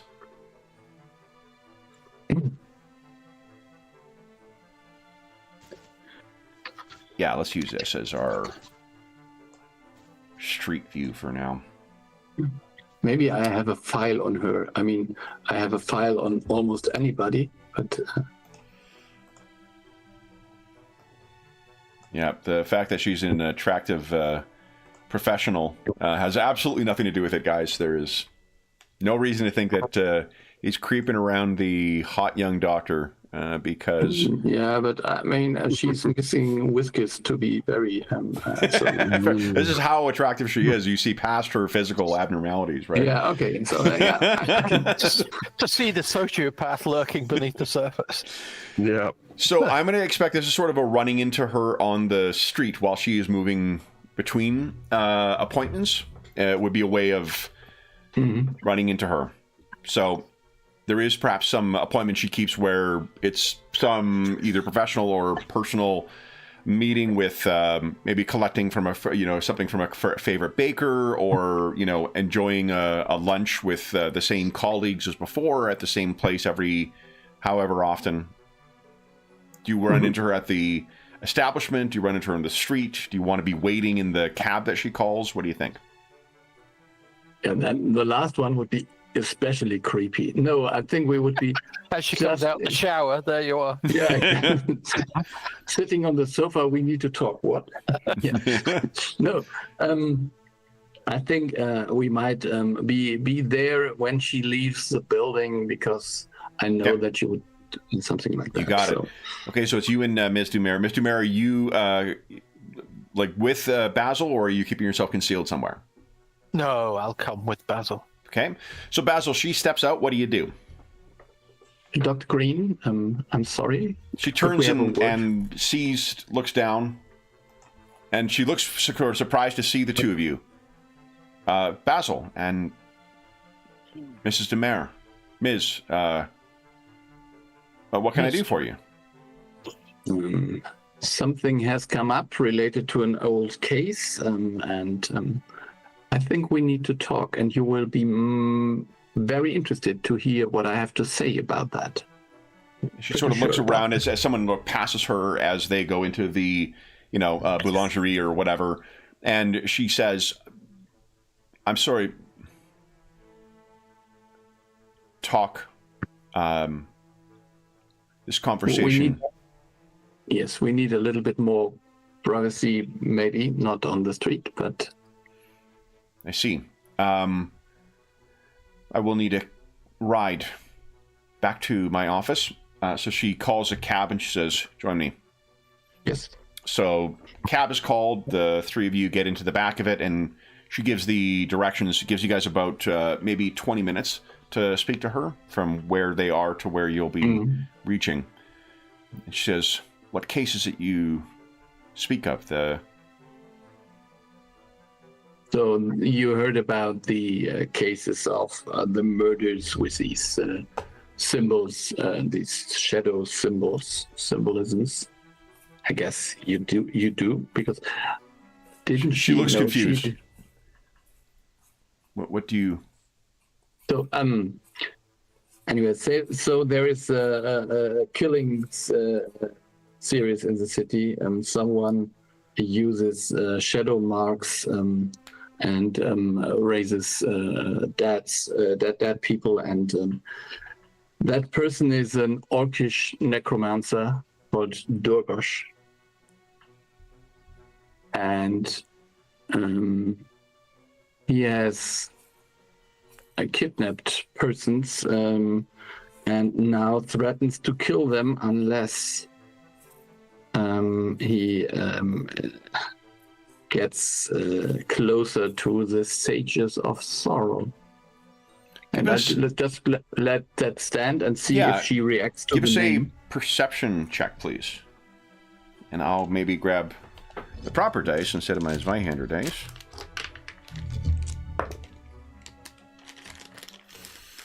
$28. Okay. You satisfied with that? Yes. Okay.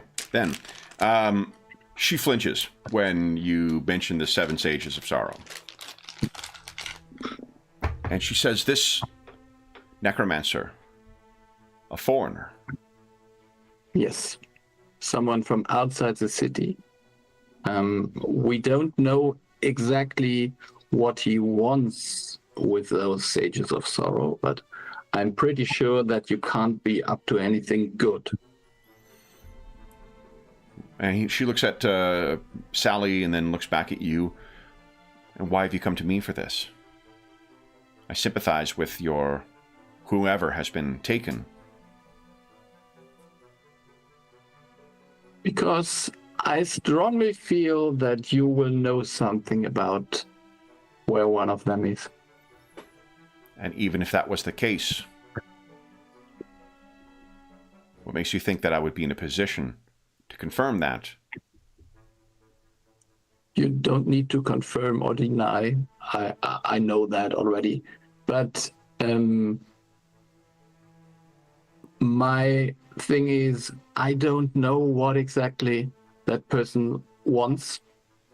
And I need to have some kind of leverage to get back to him.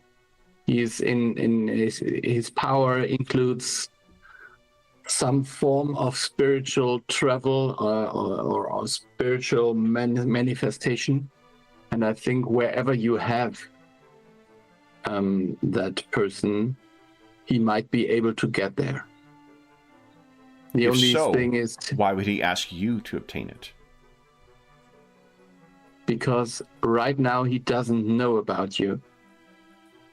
But I'm not sure whether this can be kept a secret. Are you threatening me, Basil? No, not at all. He has kidnapped Annabelle Carrington. You remember her? She's thinking, I'm very sorry to hear of that. She will remember you. If he succeeds, or if he does not succeed, and we will not bring that Sage of Sorrow to him, he will get the information out of Annabelle, I'm pretty sure. She will have the same leads or the same hunch as I had. Then I'll ask again, why come to me? Because I hope that you have some very, very clever idea what we can do now in order to ensure that that sage never meets with the other ones.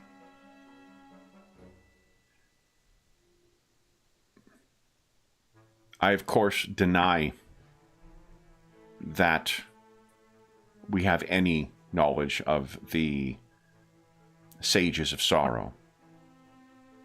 I acknowledge that we first met while investigating a foreign threat to Paridar.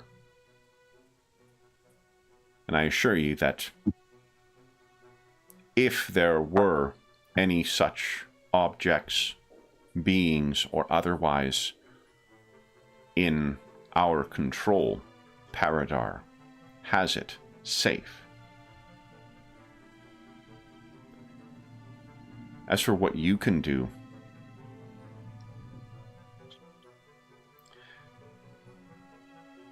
you said that it is Carrington who was kidnapped? Yes. She works for the Paridar Times, does she not? Yes. An investigator? Yes. You might ask,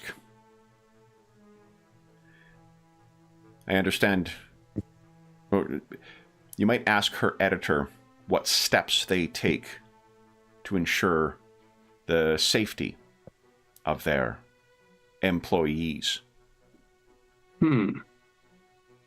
I understand that they... I see what you mean, yeah. They have means of, or so it is rumored, of finding missing reporters.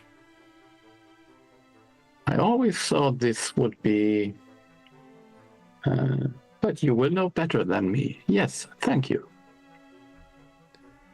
I do wish Miss Carrington well, and I apologize that I cannot. She wouldn't apologize, actually. I regret that I cannot be of more assistance. I think you have done what you could, and that is very helpful indeed. Well, we will try and take it from here. I wish you luck, and... Are the men from Miss involved? I can't tell, honestly. If I know, if I would know, I would tell you. It seems they are strangely out of the picture this time, which concerns me a bit, to be honest. Both Basil and Sally, you can give us a perception check, if you'd like. Again.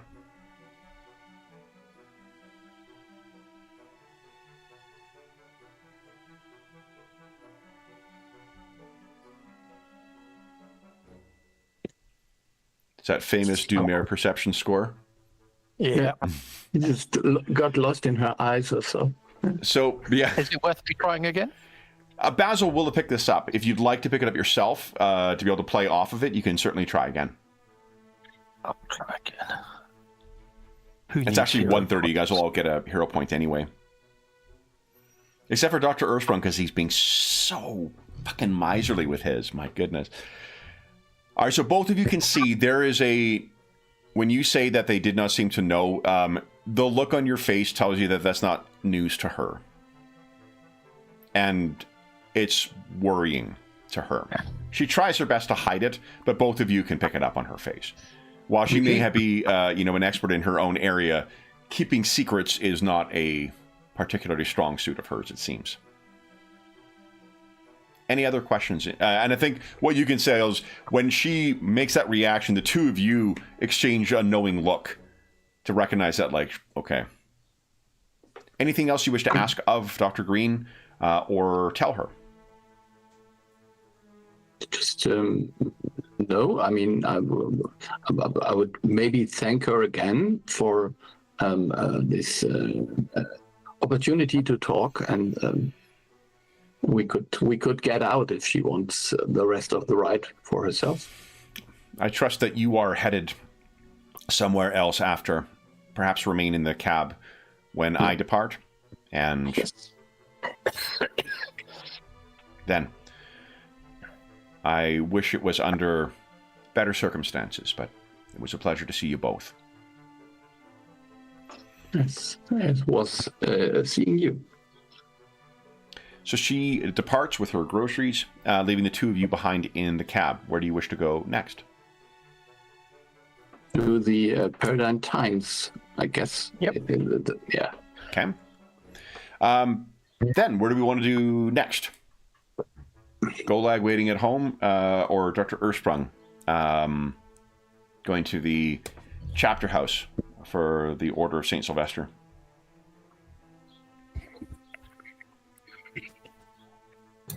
And I was going to the university. Right, but you can go ahead. What were you going to the university for? To talk to Professor Goldberry. Right. Mr. Goldberry. So, yeah, sorry about that. So, yeah, the university, or I take it you told Crucius where you were headed? Yes. Okay. Dr. Sprung, what do you think? You're welcome to. I don't mind. Either way. Yep. Whichever you think would be quickest to get to. Go for it. Okay. So then you arrive once again at the chapter house, located off of that major square and near that massive cathedral. Once again, the impression you get from it is that this does appear to be a place that could withstand a siege within the city otherwise. And it is definitely much older than the other. You're reminded of the thickness and sturdiness of the door, no doubt augmented by alchemical or magical means as you knock on it. The door is answered once again by perhaps the same squire you've met before, who looks you over. No appointment? Unfortunately not. Would it be possible to speak to Lord Sergeant Reginald Griffin? He gives you the look like you've offended him, but he doesn't say anything. Wait here. Closes the door. He's gone for about maybe 10 minutes before the door opens, and you can tell he's got the look of... He's displeased by whatever instructions he's been given, and he says, "Come in, sir." Thank you. You're escorted to the same kind of sitting room where you were before, and the Lord Sergeant seems to be standing in here and waiting for you. And he says, as you walk in, "Dr. Ursprung, I did not expect that you would be returning to check on your patient so soon. She is still sleeping, sir. Have you so little faith in our arrangement?" No, that is... I must admit, I did think about her, but that is not my main reason for the visit. Oh, and he looks at the squire. The guy dismisses him. The guy salutes and says something in, again, that language you don't understand, but you understand to be angelic. He leaves. More developments, then? Yes, regarding these murders in the city. We were unfortunate enough to find ourselves at the site or the scene of further murders, and learn a little bit more information that I thought you may be interested in. He gestures at the seat. He sits himself down. "May I take notes, sir?" Of course. And he picks it up. "An old abbot from a previous life." He opens it up. "Please, tell me what you know. Yes, we were. We spoke about Harker before, did we? I can't remember now. Did we mention his name? Don't think we did. I actually. don't think you did. No. No. Yeah, we were investigating the disappearance of someone in the city, a reporter, and Who's this reporter? by the name of Annabelle Carrington. Yes. A liberal writer.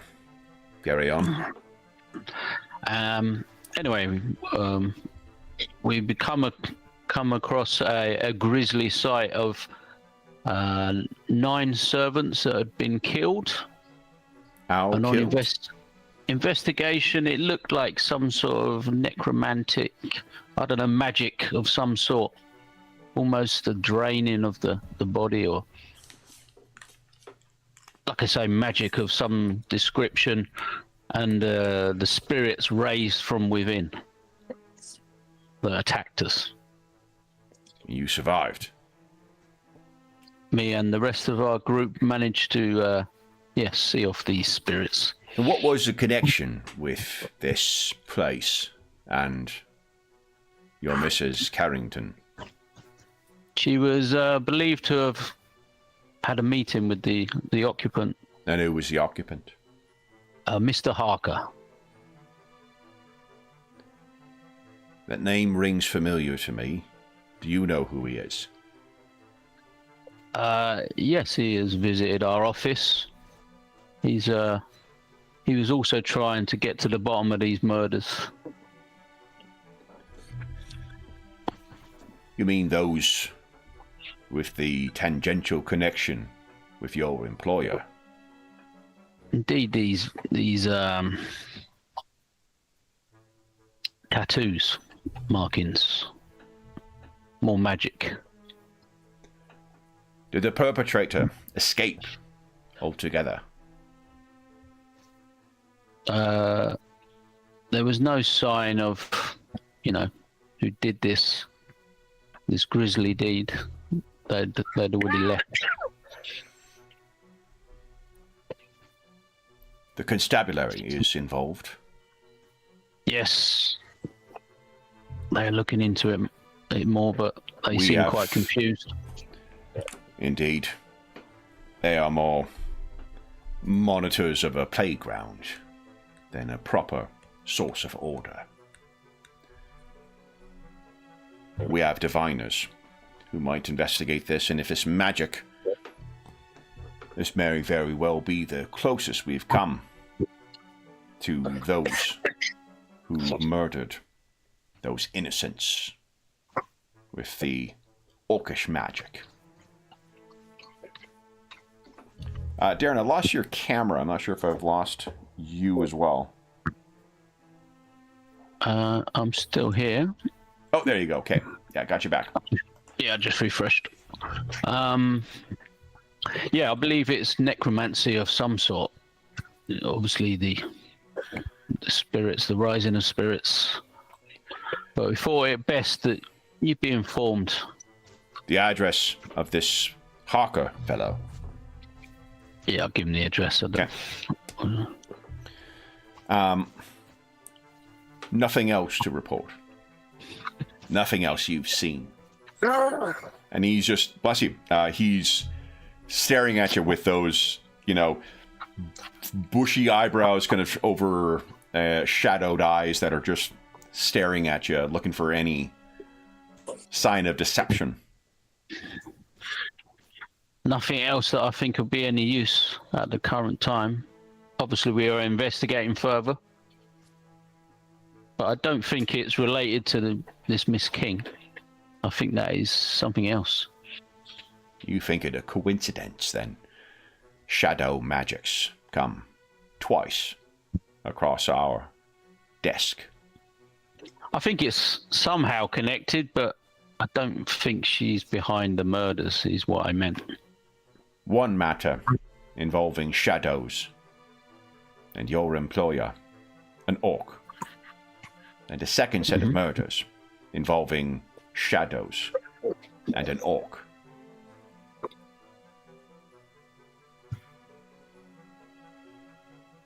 You seem to be implying something. I think you are a clever enough man to know precisely what this implies. And I have made it quite clear that I think you are mistaken in your assumptions.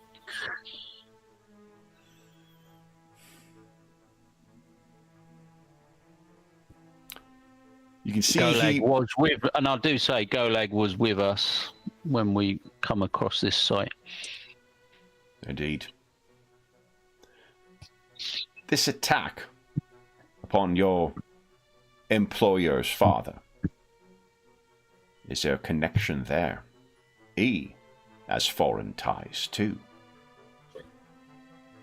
It is quite possible, but we haven't been able to speak to.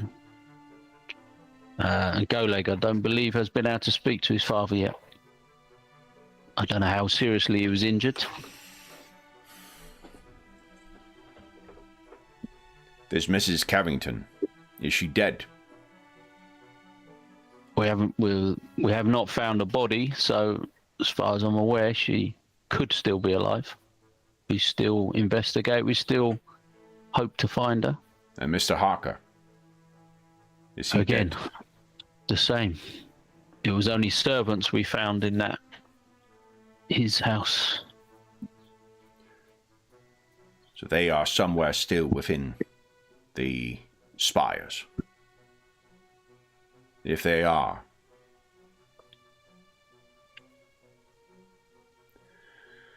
we will send our diviners, learn what we can from this location, and hunt where we can.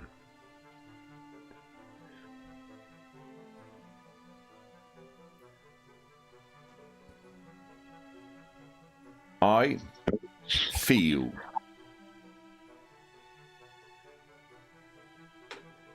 that in thanks for this, you are due candor, sir.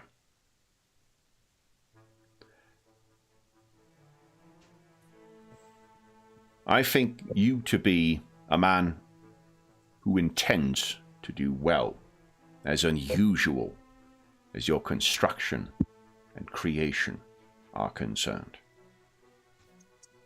You are a credit to those who are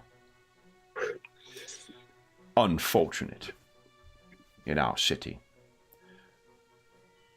But I feel a man who cares so much for others may find himself unable to see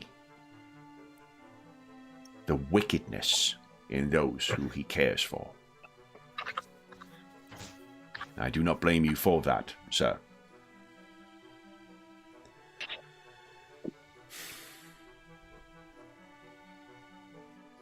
I offer this in candor to explain why we will not be sharing what we learn of this divination. I feel that this threat must be dealt with, and that you and your employer will not deal with it in the finality that it requires. Safety and the security of Paridar is of paramount importance. Sentiment has no place in such a priority. I trust that you will, as a physician, face this hard truth as you would any other hard truth needed to be delivered to your patients.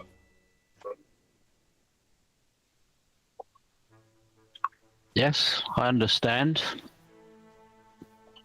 The reputation of the Order does somewhat go before you.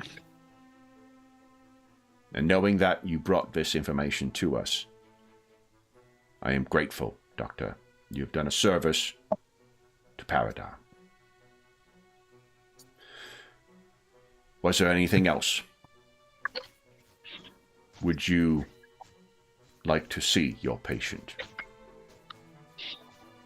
Not if you say she's resting. I would prefer her to rest. I think she needs the rest. You can see that he does appreciate that you take his word as truth. But I will return at your convenience. And as agreed, you may return at your convenience, and we will make her accessible to you. He stands and he offers his hand. Yeah, I'll shake his hand. Thank you, Doctor. If possible, and if we find him before you do, we will do our best to ensure Miss Carrington's safety. I may not care for her writings, but she is a proud Paridar that deserves to be safe from such foreign threats. On that we do agree. Ben? I do not think my squire cares for you. I must admit I'm not overly fond of him myself. Allow me to show you the door then, Doctor. Thank you.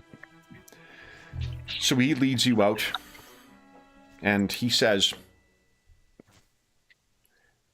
I understand you have a younger sibling.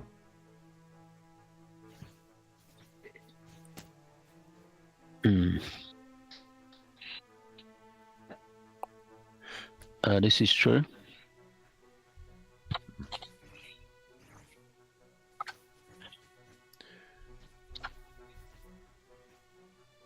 If you intend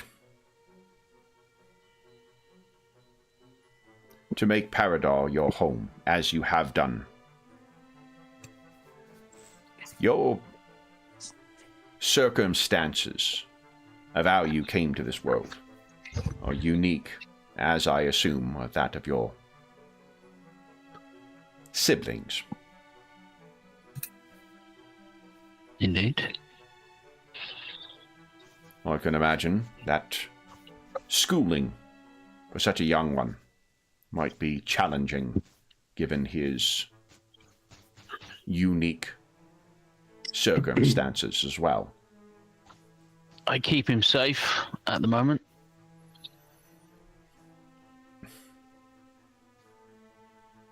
Children need to be in the world to be of the world. If you intend for him to be as much a credit of and a part of Paridar as well, there are many fine institutions of learning here for children which respect the work that our order does.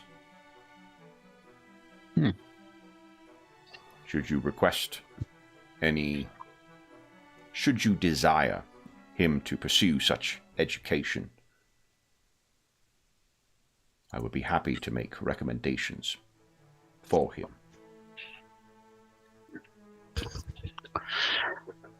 Well, thank you for this, and I will discuss it with him and see what he decides.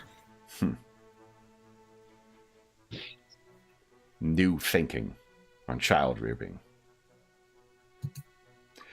He obviously does not agree with you, but he seems to respect your opinion in it. So he shows you the door. The door opens up once again. And he says, then, thank you again, Doctor. Good luck in your hunt. And in yours. You see now when the door is open and you're outside too, it's the same yellowish gleam in his eye that you've seen in Archie's before and that you've seen in Sir Barnabas Steele's. Like, he looks like an older guy too, but he clearly has gone through whatever process that the others went through as well. Good day, Doctor. He shakes your hand. and the chapter house door closes once again.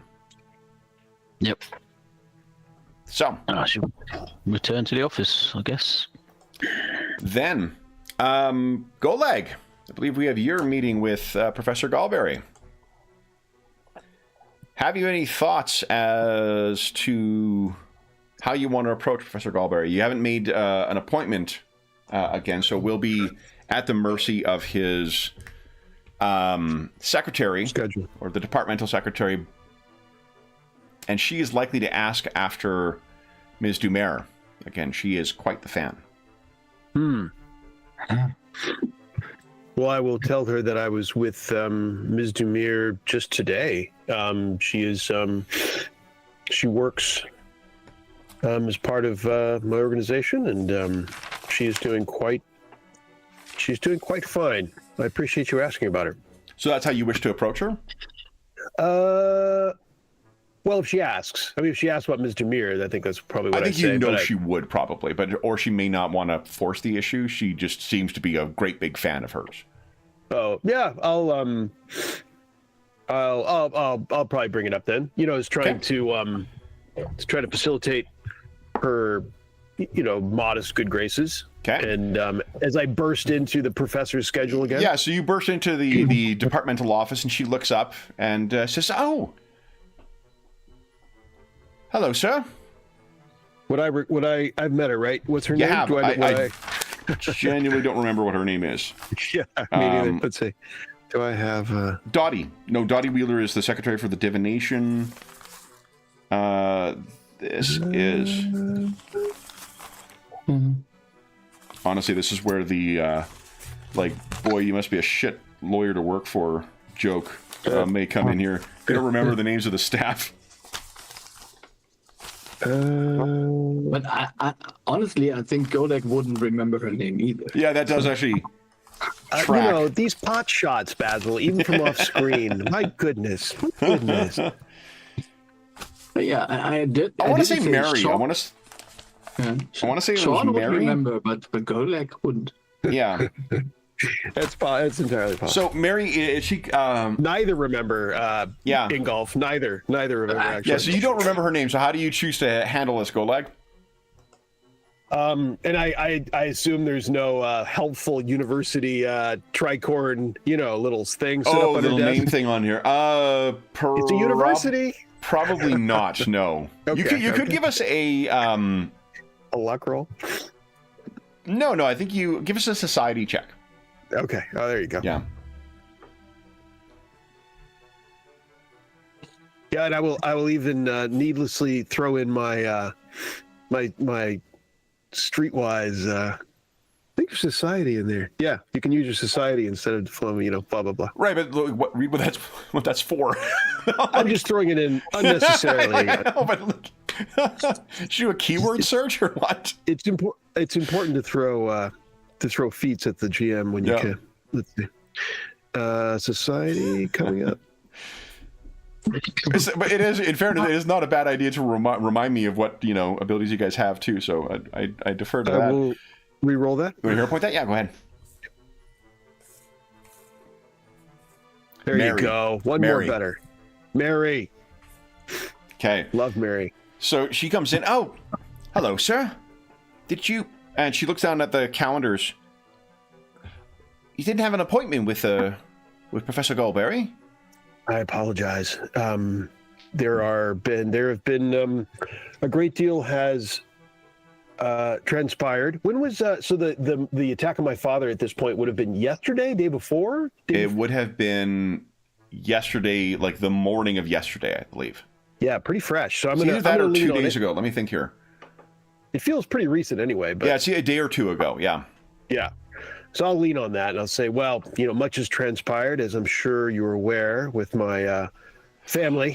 And of course. Well, I know the professor is always happy to meet with you. Is it I know he's busy. Just yourself today, or just myself today? And she tries her best to hide her disappointment. I will tell you, I was just with a few others of my organization. Oh, today, and Ms. Dumere, and Indeed. yes, she is a valued asset, I will tell you. And such a performer. It's undeniable, really undeniable. Indeed. I see for the next several hours, Professor Galberry is in lecture, but I'm certain that both he and, if you'll forgive me saying, his students would welcome the break if it is pressing. And I trust that you would not have come here had it not been pressing. It is true. It is pressing. It is matters of the moment. It is true. Then here she tells you where it is and asks whether you know what lecture hall it is. And I think I don't think you guys have interrupted Professor Galberry in a lecture before. You have Professor Watson full, so probably is a different area. Yeah. Golag once again probably wouldn't focus too much on this. No, so she gives you kind of like a draw, so like a little map for you for how to get there. Yeah. And she says, very well. And if you do say see Miss Dumere again today, do say that Mary sends her greetings and wishes her well. Of course, Ms. Dumere may ask, and it's good to have your message. She flushes. Indeed. Oh. Indeed. And then she sits down. So you make your way across campus, and you do find in one of the lecture halls, you can hear Professor Galberry's voice, lecturing from within. How do you wish to wait for him to finish before you go, or do you want to? I think I will sit in the. It's is it a classroom or more of a, what do you call it? The big. It'd be a lecture hall, so there would be more. Maybe 100 students who would be sitting up in kind of rows with him up at the front. I will try to catch his eye and from the back at some point, and then have a seat. Sure. So you go in, and I think that if you are being conspicuous, that is something that Golag is quite good at. So there's no need. There's people that are interested in me, and I know this. It's I know, but please, we're here to listen. It's part of the cross that I bear. It's part of the family. Okay. So you see, as you come in, Professor Galberry is up there, though he is in his, college robes, conducting his lecture as is appropriate, and befitting of his station as the head of the faculty. And because you've got occultism training, you likely have, and do you have training in Arcana as well? I can't remember, Golag. I am trained. Yes. Yeah. Okay. So you can follow what he's doing. He's lecturing at probably like a mid-level lecture on conjuration things, and he's on the board, and he's probably drawing out some kind of binding circle or warding circle or something like that. He turns around and notices that you're in the audience, and he says, "Oh, forgive me. It appears we have a guest. Sir, I must insist that if you are not a student, if you wish to audit this course, you must pay the tuition properly." Everyone kind of looks around and looks up, and he says, "I jest, students, I jest. Forgive me. This gentleman would not be here if it was not pressing information that he requires. Please review." And he turns over to one of his teacher's aides, and it's I think it is the little kobold fella. What was his name again? It's not Kirk. I think we changed the name at some point. You guys did destroy the topo machine. Cloyd. Was it Cloyd? Is it Klaus? Yeah, Cloyd or Floyd. Cloyd, that's what it was. Cloyd, yeah. So you can see Cloyd is kind of looking up to see whether Basil is there as well. "Please, Cloyd, take over the lecture." And he hops up and begins going into it. Professor Galberry makes his way up the hall, and while Cloyd is doing his best to get everyone's attention, everyone seems to be watching you and Professor Galberry step outside. And he says, "Well, good afternoon, Professor. Good afternoon, Mr. Golag. What brings you here?" My apologies, Professor. I know you are teaching the young minds, and I would not do so if it were not matters of the moment. No, I trust that your reason for intrusions are commensurately important. How may I be of assistance? your time is valuable, so I will jump right to it. I wanted to give you an update on, and I give a look back and forth that there aren't people too close by. Yeah. No, there's not. There's you got a couple people who are walking by, kind of like looking to see what's going on, but it's not clear. I mean, Goldegg assumes it's him he's looking at, but maybe looking at the Professor Gallberry as well. Yeah, it happens. It can't be helped. So I say. So there are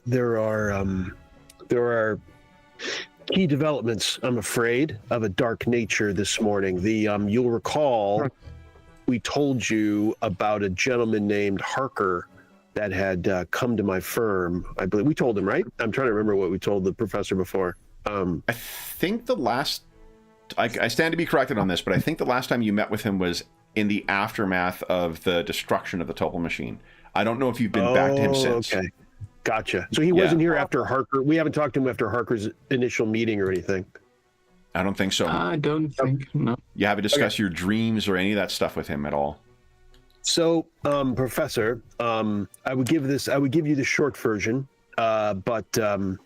so you'll recall those terrible grisly murders, numbering maybe 5 or 6, where they came back to life, some kind of, in the news, Professor, over the last, months, as it were. He says, yes, I did not learn much of them, but I was concerned of a potential necromantic ritual involved with them. Indeed. They seized themselves from their graves, I understand. Yes. And of course, you read about the attack on my father just yesterday morning. Yes. I understand he is recovering in a medical facility. Indeed. I'm afraid these are all, it turns out, connected, and that someone came to us very recently to retain our services, that a man by the name of Harker that had been to Orcish lands and told us of traveled. I'm sorry, a man who had traveled between the worlds, then. Indeed. And he offered the method as magic having to do with an obsidian flower of sorts that was in poor condition when he showed it to us, but he had said he'd spent quite some time there and had a strong relationship with my mother, which is why he was seeking us out. Had a strong relationship anyway. An ally of your mother? I did not know your mother lived. Well, you and me both, Professor. I will tell you that I have little memory of my upbringing. I see. And which is a subject in and of itself, but indeed is related to this whole quite notable situation. I have a colleague, an alienist, in the Department of Psychology. Perhaps I could refer you to... I appreciate that. We can set that up in the future, I'm sure. But in the meantime, where to go next with this account? The attack on my father, I'm afraid, it is confirmed that it is someone from the Orc realm that has traveled here. That is not an ally. That tried to kill, similarly tried to kill this Harker some 2 years ago, and we think might have something to do with those murders that rose from the grave with necromantic magic. So, have you examined the particulars, the engravings, the markings that were used to invoke those magics? So, not on those bodies, but unfortunately, there were more bodies just this morning to observe. So this Harker has been taken. He has been attacked at his manse in, and I tell him the neighborhood, and his staff were all slain. And so I was able to take a good look at them, and indeed, the same shadow magic, the same binding shadow magic was used that I am familiar with, that this general category of magic was employed. I see. And there are two unfortunate kidnapping victims, and that is this Harker, taken from his own manse, where we saw signs of struggle, whereas the staff, it appears, had no idea it was coming and died where they stood. But the Harker struggled and no body was found, so we know he was taken, along with an Annabelle Carrington that I believe you are familiar with. The reporter. The reporter has been kidnapped, I'm afraid, as well. Oh, no.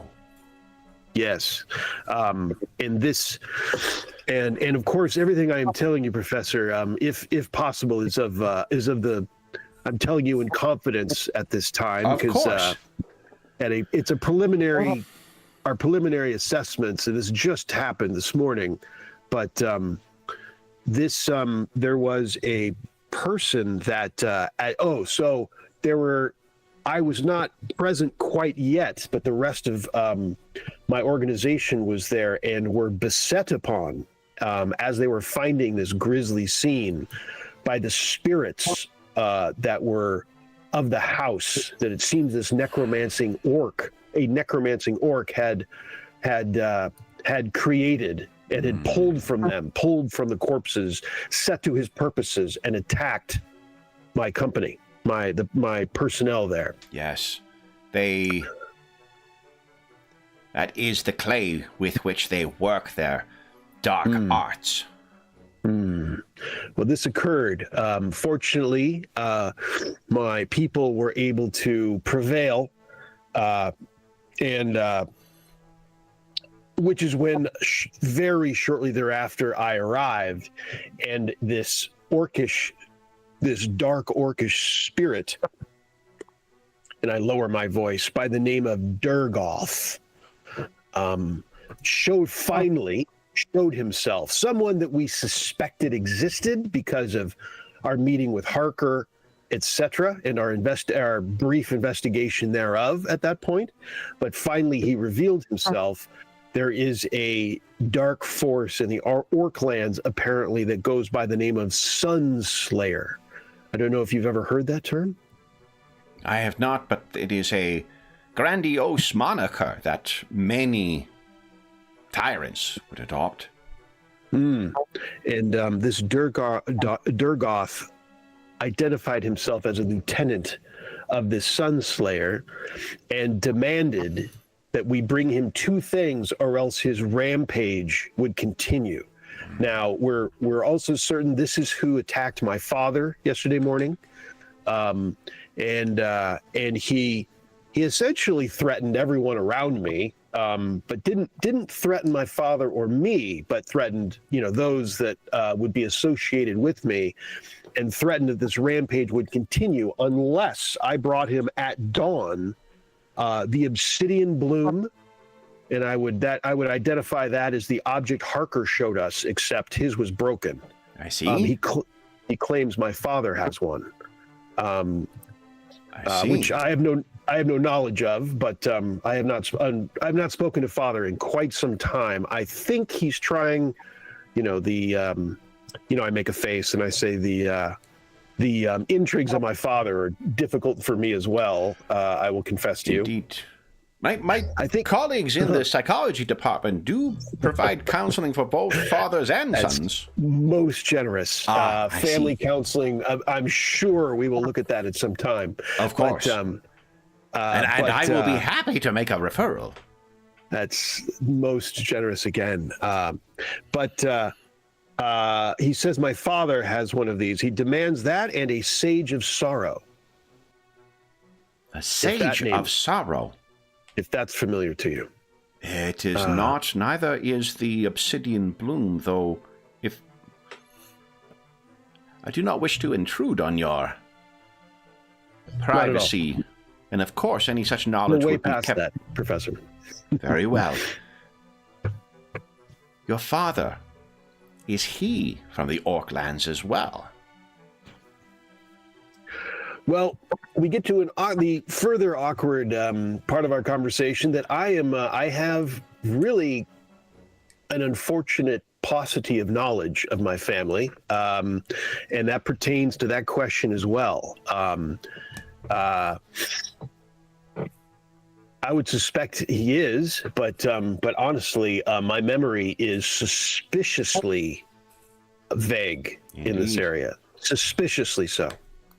The reason I ask is, theoretically, while traveling between worlds prior to the recent worrying weaknessing, or the weakening of the barriers between them, it has been theoretical that if you had objects from those other worlds, they could be used to effect a kind of sympathetic connection between Paridar and the source of these otherworldly objects, their home.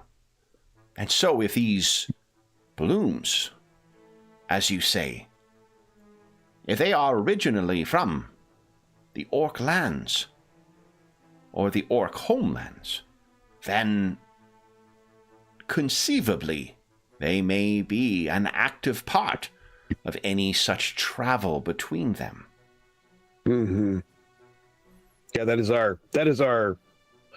the conclusion we've come to as well. That they are, and it is no easy task, as you have already implied, to move between these worlds, to be sure. Then I cannot speak to why the sages, do you think them a similar object? Something to facilitate travel to yet another world? It's an intriguing thought. We have a much, as we try to make conclusions of the information as it comes in, we're feeling more confident about the obsidian bloom than we are these sages. Of course. We're not confident of exactly why he wants these sages. This perhaps a sage, even, I think is the way he termed it. And you think these blooms to be capable of nothing further than facilitating travel? Not sure. That's the purpose we think that's a purpose we think they have, but not necessarily exclusively. But that we've heard it. Harker said he used it. In that, he told us that was his means, I believe. Then that would account for why this necromancer or binder, as you say, would be interested in Harker and your father, is to secure that key for travel. Indeed. Because initially we thought maybe it was a family thing, that it was more the individuals.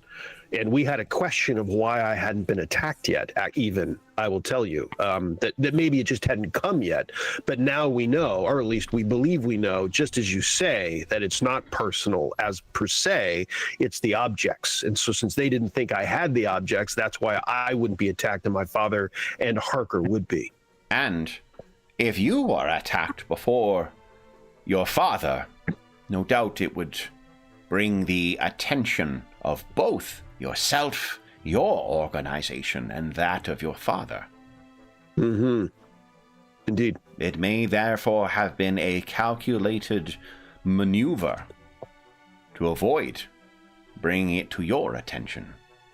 No, I think this is true. I think. What do you think it means that he now approaches you directly to secure what he was unsuccessful in obtaining from your father, and this other sages of sorrow? Well, at least with the obsidian bloom, he tried to get it from Harker, and I would speculate that even 2 years ago, he possibly figured out that wasn't going to happen because his magical artifact, his bloom, was broken. So that did not suit the purpose. Then he went after my father because he believes my father to have one, but my father is particularly well protected, and that my best speculation is that was simply thwarted because of my father's power, that he was able to fight him off even with at cost, but that was thwarted. So he is now going to a tertiary type of approach in coming to me, hoping that I can obtain what he could not. Do you think this other binder, do you think he, having laid in wait all this time for those 2 years, or do you think he returned to his world and has returned now with a different task? It is a good question. My presumption so far is it's been the same task because he attacked Harker for this bloom 2 years ago. Now, why the delay, I don't know, and why he killed the is it 7, Kevin? 7 bodies in the meantime, that came back 7 alive. bodies, yeah. And did we all come to any conclusion? I don't think we did, right? About the 7 bodies of what that was about exactly, like why the team, the crew, when we've talked about it, we didn't come to any conclusion, did we? I don't remember coming to a conclusion. No, yeah. So I say, unfortunately, I don't know why the delay, and I don't know why. I feel like he attacked Harker for the bloom. I think that's a reasonable speculation. However, I don't know why we're feeling pretty good that he probably killed these 7 and brought them back alive to his purposes. But I don't know what those purposes are. And we haven't been able to find these undead where they are currently. So that is beyond our assessment at this time, which is disturbing. We don't know what they've been about for months now, or however much time.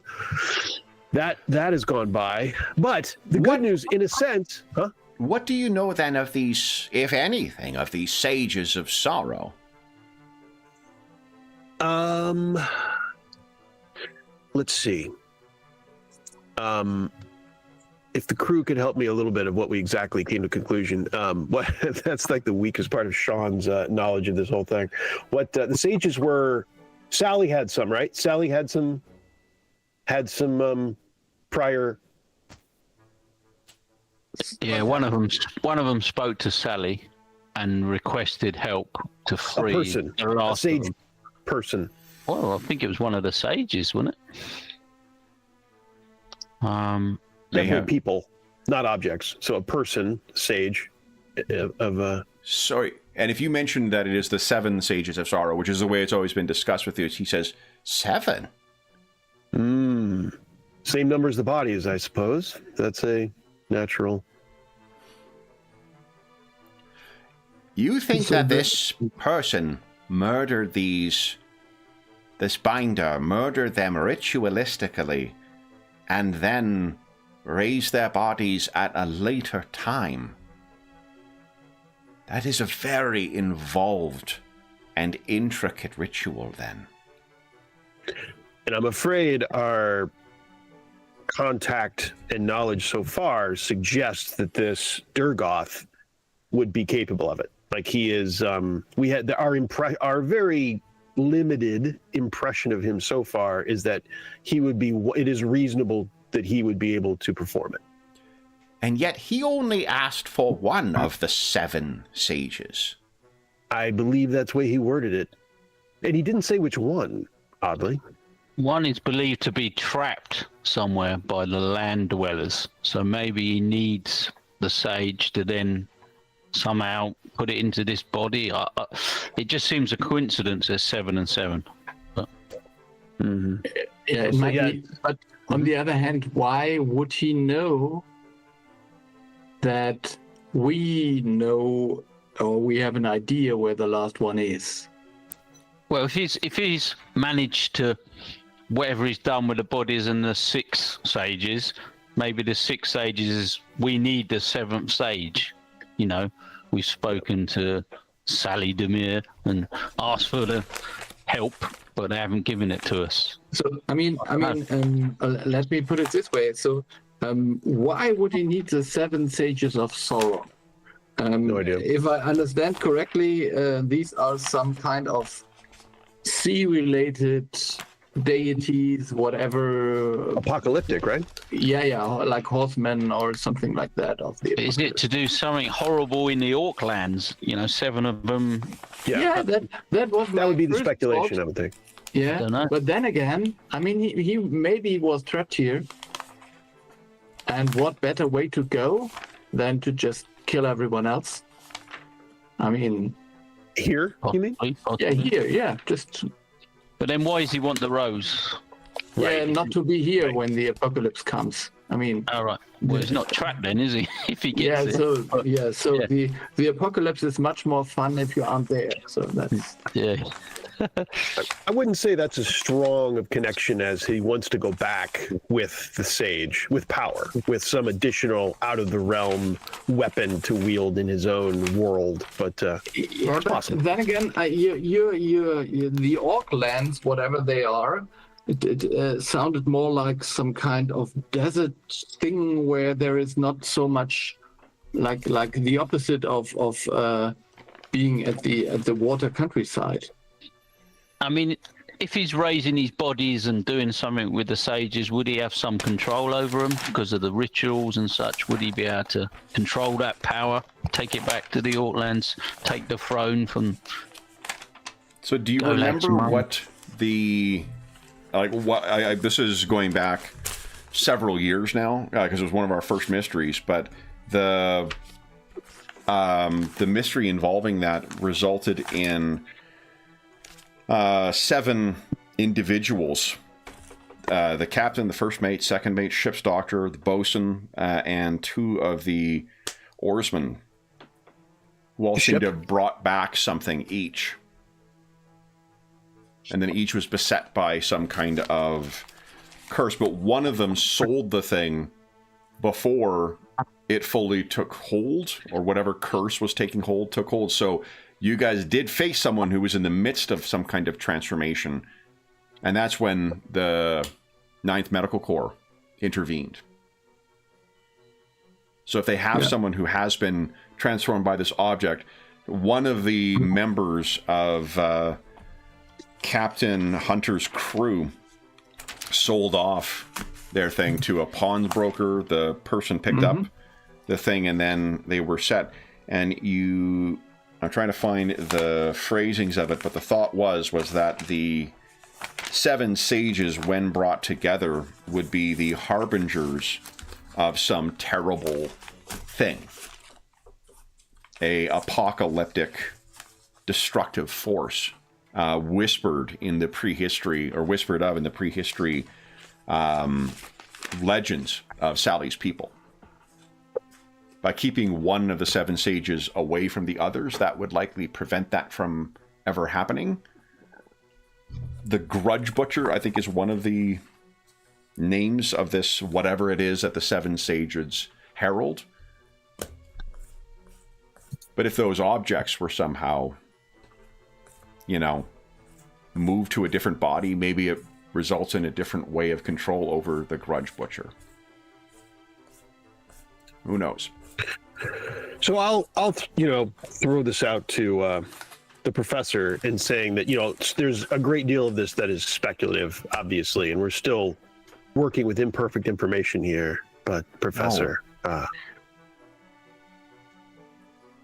it would be a extraordinary coincidence for this binder to have gone to such lengths to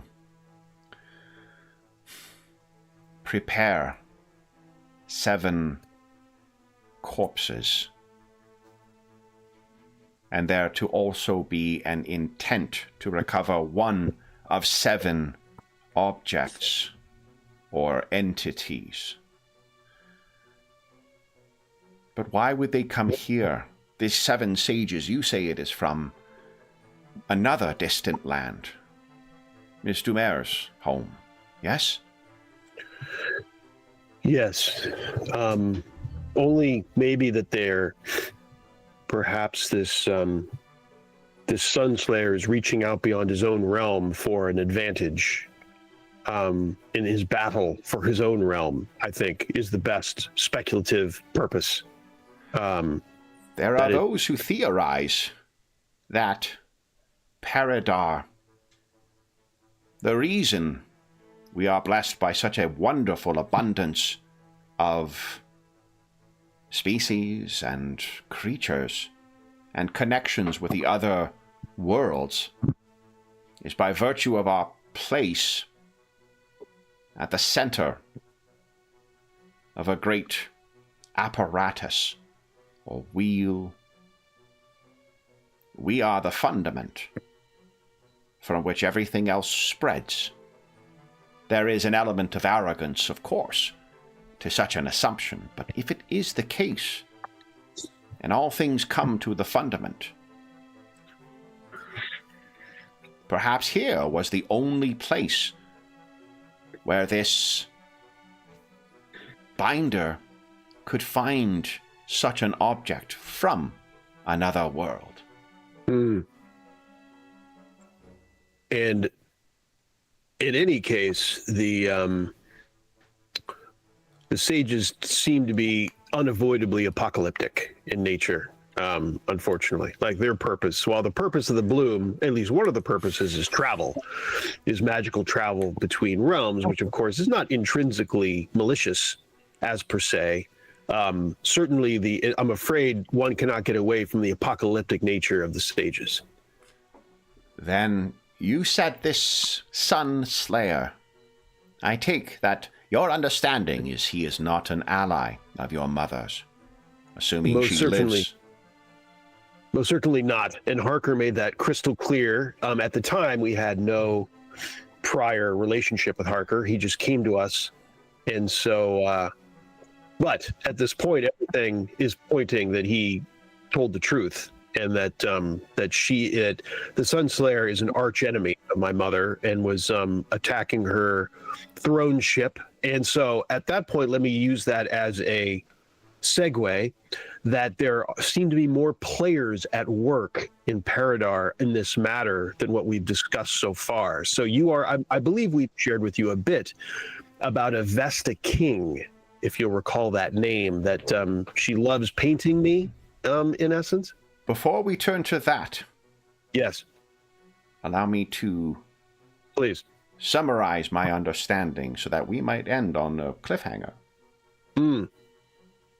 You are saying that this binder, this Durgosh, that he has come here and taken great steps to prepare something to potentially obtain a weapon from another world, and a key to return to his own, where he is in service to a foe of your mother.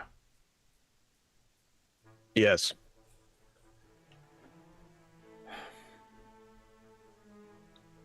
How might I assist? And that, guys, unfortunately, is where we're going to have to leave things, because we're out of time. So, for those listening at home, thank you so much for joining us for part 7 of the Queen of the Veiled Sun mystery. As is always the case, if you have any comments, questions, or concerns regarding the session, the campaign, or the game we're playing, please don't hesitate to leave a comment in the comment section down below, and I'll endeavor to reply in a timely fashion. There's also a link in the description of the video to the Dungeon Musings Discord server, where all of us are active, and we have channels there dedicated to the Spires of Paridar campaign, Pathfinder 2nd Edition, to most of the games we run on the channel and campaigns we have on the channel, as well as things like Find a Group, GM discussion, virtual tabletop chat. There is a terrific, helpful, knowledgeable, and friendly community over there, and you're more than welcome to join us. There's also a link down below to our friends at Noble Knight Games. Noble Knight Games is the preeminent unionized retailer of hard-to-find and out-of-print RPGs in North America. Not only do they have an incredible selection of new role-playing games, board games, and card games, they have an unmatched selection of hard-to-find and out-of-print RPGs. Like, James, I don't know, what can you think of that we might find as a hard-to-find and out-of-print RPG you could get from Noble Knight? Oh, you're muted. Sweet Toast Mo. I have an eye on some things. Oh. A very dark eye on these things. A very dark eye on something. That is correct. The Dark Eye is available as well as many of its English language supplements. Yeah. If they do not have something in stock that you're looking for, you can often put it on a want list, and they'll send you an email when it comes in. And if you make a purchase of $10 or more through their website, be sure to enter the code MuserNight. All caps, all one word. It's all listed in the description of the video. That'll save you 10% on any purchase of $10 or more, and that discount code will change as of July 15, 2025. So if you're listening to this after that time, come back to one of our more recent videos, and you'll see what the current discount code is. The last thing I will say is a huge thank you to our stalwart illuminators. It is always a pleasure when we get to have the full crew here. So, Darren, James, Ingolf, and Sean, thank you so much for playing today, guys. Congratulations on uncovering yet more of the malicious plot that is going on. And as is always the case, I am so sorry for what's going to happen next session. So... but we will be back in 2 weeks' time, and until then, we hope that we gave you a few hours to take your mind off the troubles of our world and think about the troubles that our stalwart illuminators are uncovering underneath the spires of Paridar. And until we see you again, stay safe, stay healthy, and happy gaming.